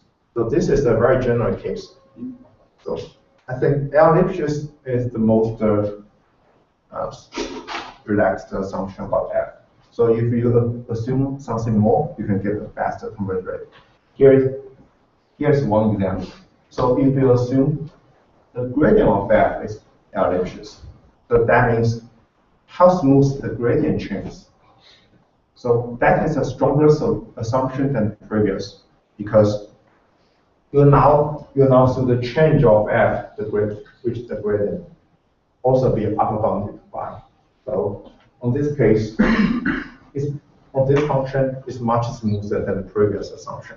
On here, because the function is quite smooth, you can use in a large learning rate to gain a lot of things. So here you can choose the learning rate with a constant rate. So because it's smooth, even at the optimal solution, it's still smooth. So you can using a fixed learning rate here. So if you use this learning rate, you can show that you converge to an efficient good solution in 1 over epsilon times. So it's a big improvement to the previous one. From general case, you do not know what L it is. That is because you just don't know. So if you want to know it, you need to calculate the Hessian matrix and find the largest eigenvalue. So it's not always possible. So if L is not known, what you can do is that you can do backtracking. That is, you first choosing a large learning rate, eta equals 1, and start search. So if you first choose this one and walk along this direction with this eta, and find you have decreased the object value sufficiently in enough decrease, you can choose this one. So alpha is a constant number you choose between 1 and 0 and 1. Usually you can choose maybe 0.8. So if you use this large learning rate, you find that object function decrease. Okay, you just use this one. Otherwise, maybe you use a too large learning rate and then you decrease by a coefficient decrease by a beta. Beta is also a small coefficient, so you can do it again, and you guarantee to find a solution. Because if it's really L-licious, so you can find the minimum solutions between 1 and beta divided by L. So if you do not know L, you can do backtracking and find something. So this is what we also call line search. So next, if you assume more about F, so if you assume F is strongly convex, that means how fast the function grows. For quadratic function, yes, grows very fast, so it's strongly convex.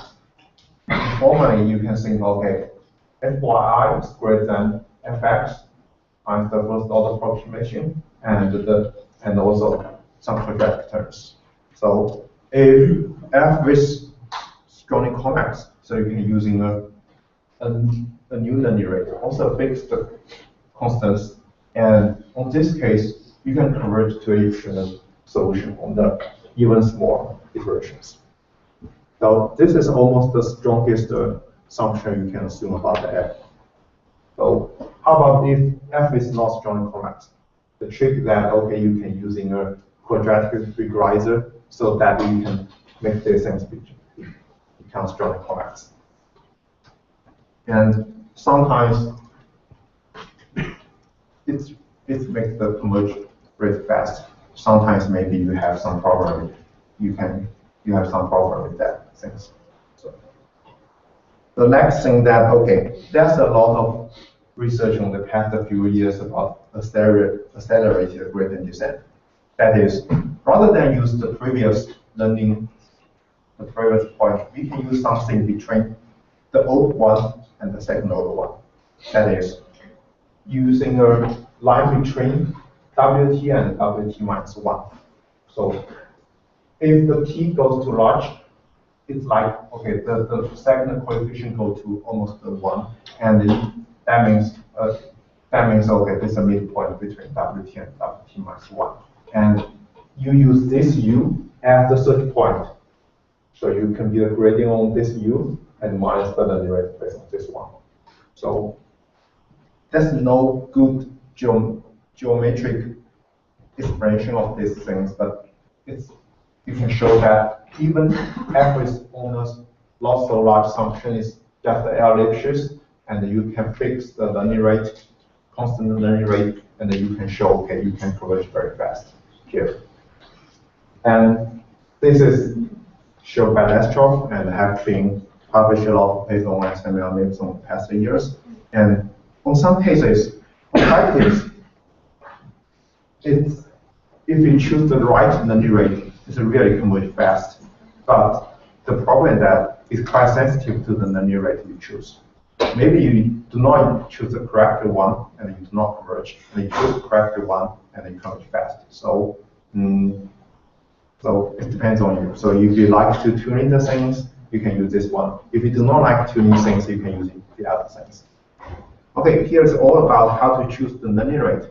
So the next thing we discussed about yesterday that for the sparse data, the code is not uniform distributed.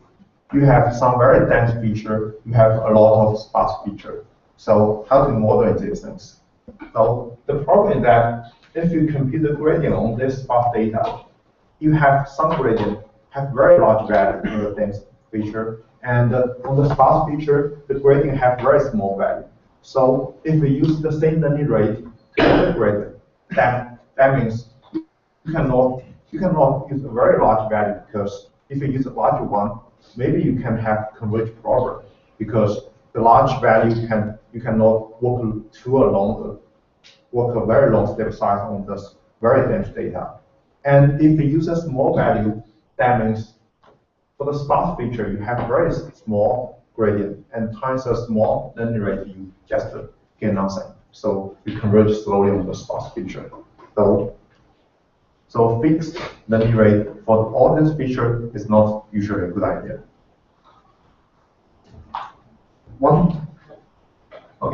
There's one simple solution. It's by Cambridge that, rather than using the learning rate as a gradient, you can normalize the features.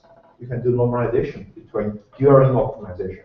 What the normalization is that you count how the weight changes on the path distance, and use summation over the change of the W and divide to the gradient. So if this weight change a lot, that means maybe it's a dense data because you have a large gradient. So you divide to a large value, so you can normalize things. So if the feature do not change too much, maybe it's okay, sparse data, sparse feature. So you can use it. So this value is small, so you will have a large gradient value in this sense. So it's like, this is quite cheap to compute because you only need to store a vector as the number of gradient you have. And if the new updates come in, you add the thing onto the vector you store, and then divide by the square here. So it's quite cheap, and it works well on some data. For example, on deep learning, this works very well. But on some application, it depends. But I think if you have sparse data, this is the first algorithm you want to have a try because it's quite simple. And if it works, then just use it. Otherwise, we have a lot of new algorithms, for example, Newton or quasi-Newton method and the coordinate set. We want to introduce that. Okay, so two problems have been discussed. One is how to choose the learning rate. The other side is how to adaptively choose the gradients. So before move to other algorithms, we discuss how to do some multi-thread things. And take a logistic regression as an example. I think Alan has been introduced on this morning. So the most expensive part for the gradient descent is on computer gradient because you need to pass the whole training data and do a lot of things. For logistic loss, you have the gradient. Okay, this is a math style math. It's not real math. So the dot time means element multiplication and element division here. So what you can see that the most expensive part is that x times the W. So this part is fine, just the number of examples you have. And this is also expensive part. X transport times a vector equals to the number of samples you have. So you can see the most expensive part is that you only have A transport times Y and A times X. So this is the most expensive part. So what you can do is that, we have already introduced how to do multi-thread thing on this part. So you can just reuse these things and you get a multi-thread gradient descent. Okay. I think, let's go to the distributed implementation. So on the multi-thread thing that you have shared memory. All the CPU cores can access this memory. But on the distributed thing, every machine has its own CPU, have its own memory. So if you want to change something, you need to go to network. So this is a big difference between shared memory and shared nothing. So if you want to get some data to this guy, you want to send over network.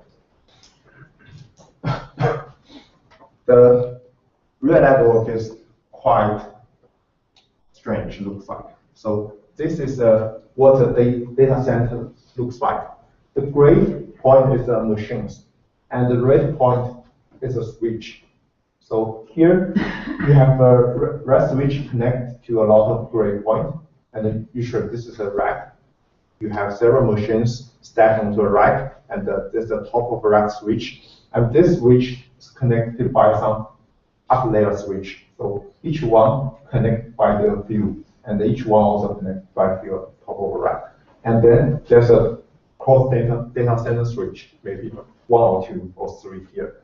These guys is quite expensive.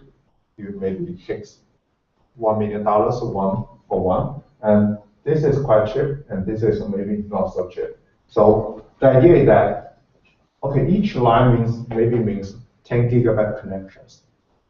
So if this guy wants to talk to this kind of thing rack, it's totally fine because you only go to one switch and go. You do not need to go here. So you go to this line, and an internal connection within this switch is very large. So you can enjoy the full bandwidth between two machines on the same rack. But the thing different if you go outside, because each line means 1 gigabit.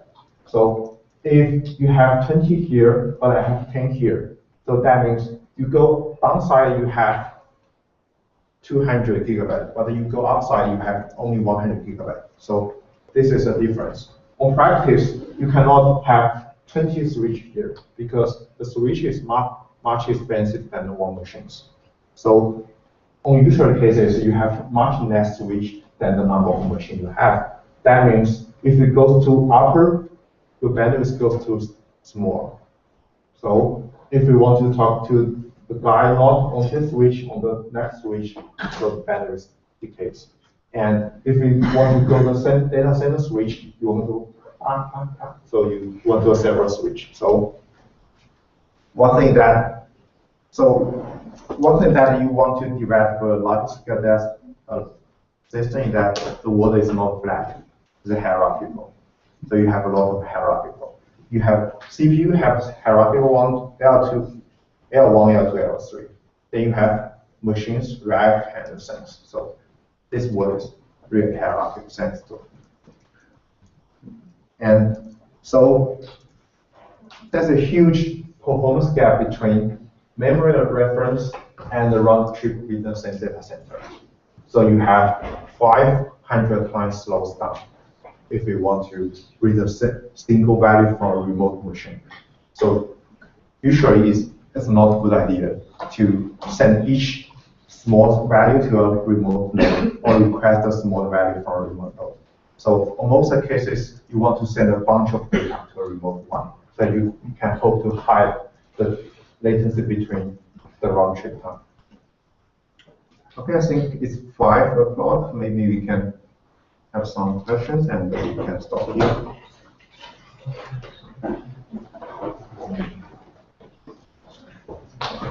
I'm just wondering how large is your axe? I'm sorry, but when you were computing AX equals to Y, okay, so how large is the fast matrix? Okay, if you go to largest experiment, it's about 100 billions of rows, 100 billion columns. So if you go to the largest ones, you have to run distributed things. And the number of nut spots entries. Okay, that means each row has about 100 long zero entries. So for the data is not huge, but you have very huge space.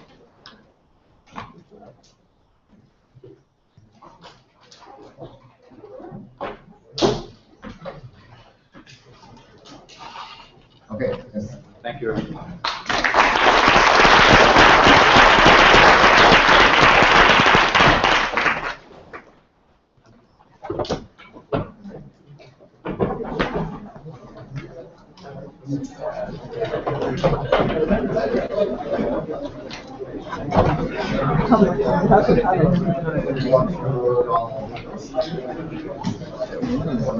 Okay, so what I can do now is I can set up.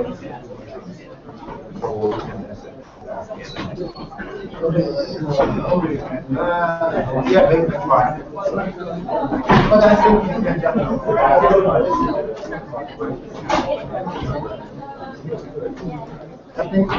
不能进两个。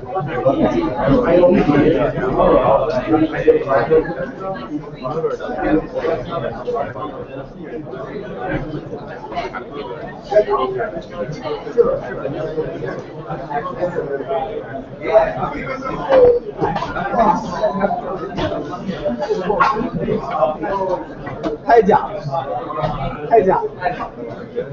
我靠，这太假了！我见证了80史上最黑暗的上半场，这跟业余队员踢似的。我又看到别人在上面说了，这上一场主场被爆出2个是热火队。中国足球还是蛮有希望的，拜仁踢这样，应该是拜仁踢浙江历史。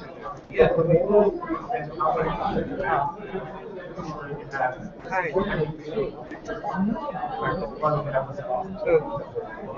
那我不喜欢逆袭，不可能，你是为德国对瑞典，为你打赌没有？随你说赌。那我一定要直播吃起来。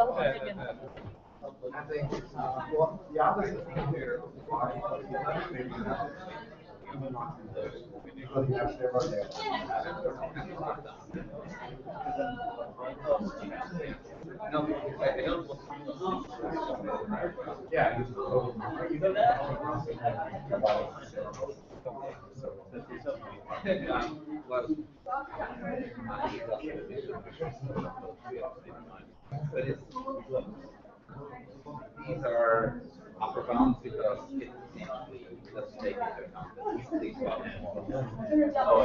Okay, but the first is much better than that.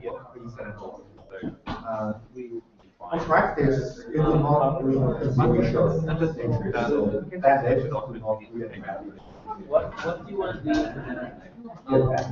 Because you do not want to.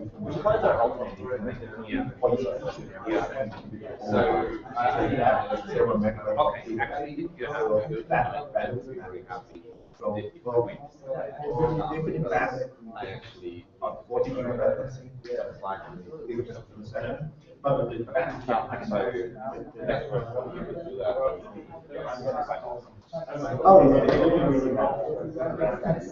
You're gonna take all of these off. so if you design a solution 1 by 1, yeah, and maybe what you did,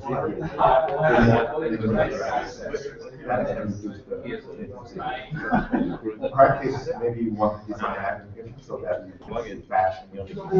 So in that case, and use methods and what the switch methods because the switch animation switch has more buffer.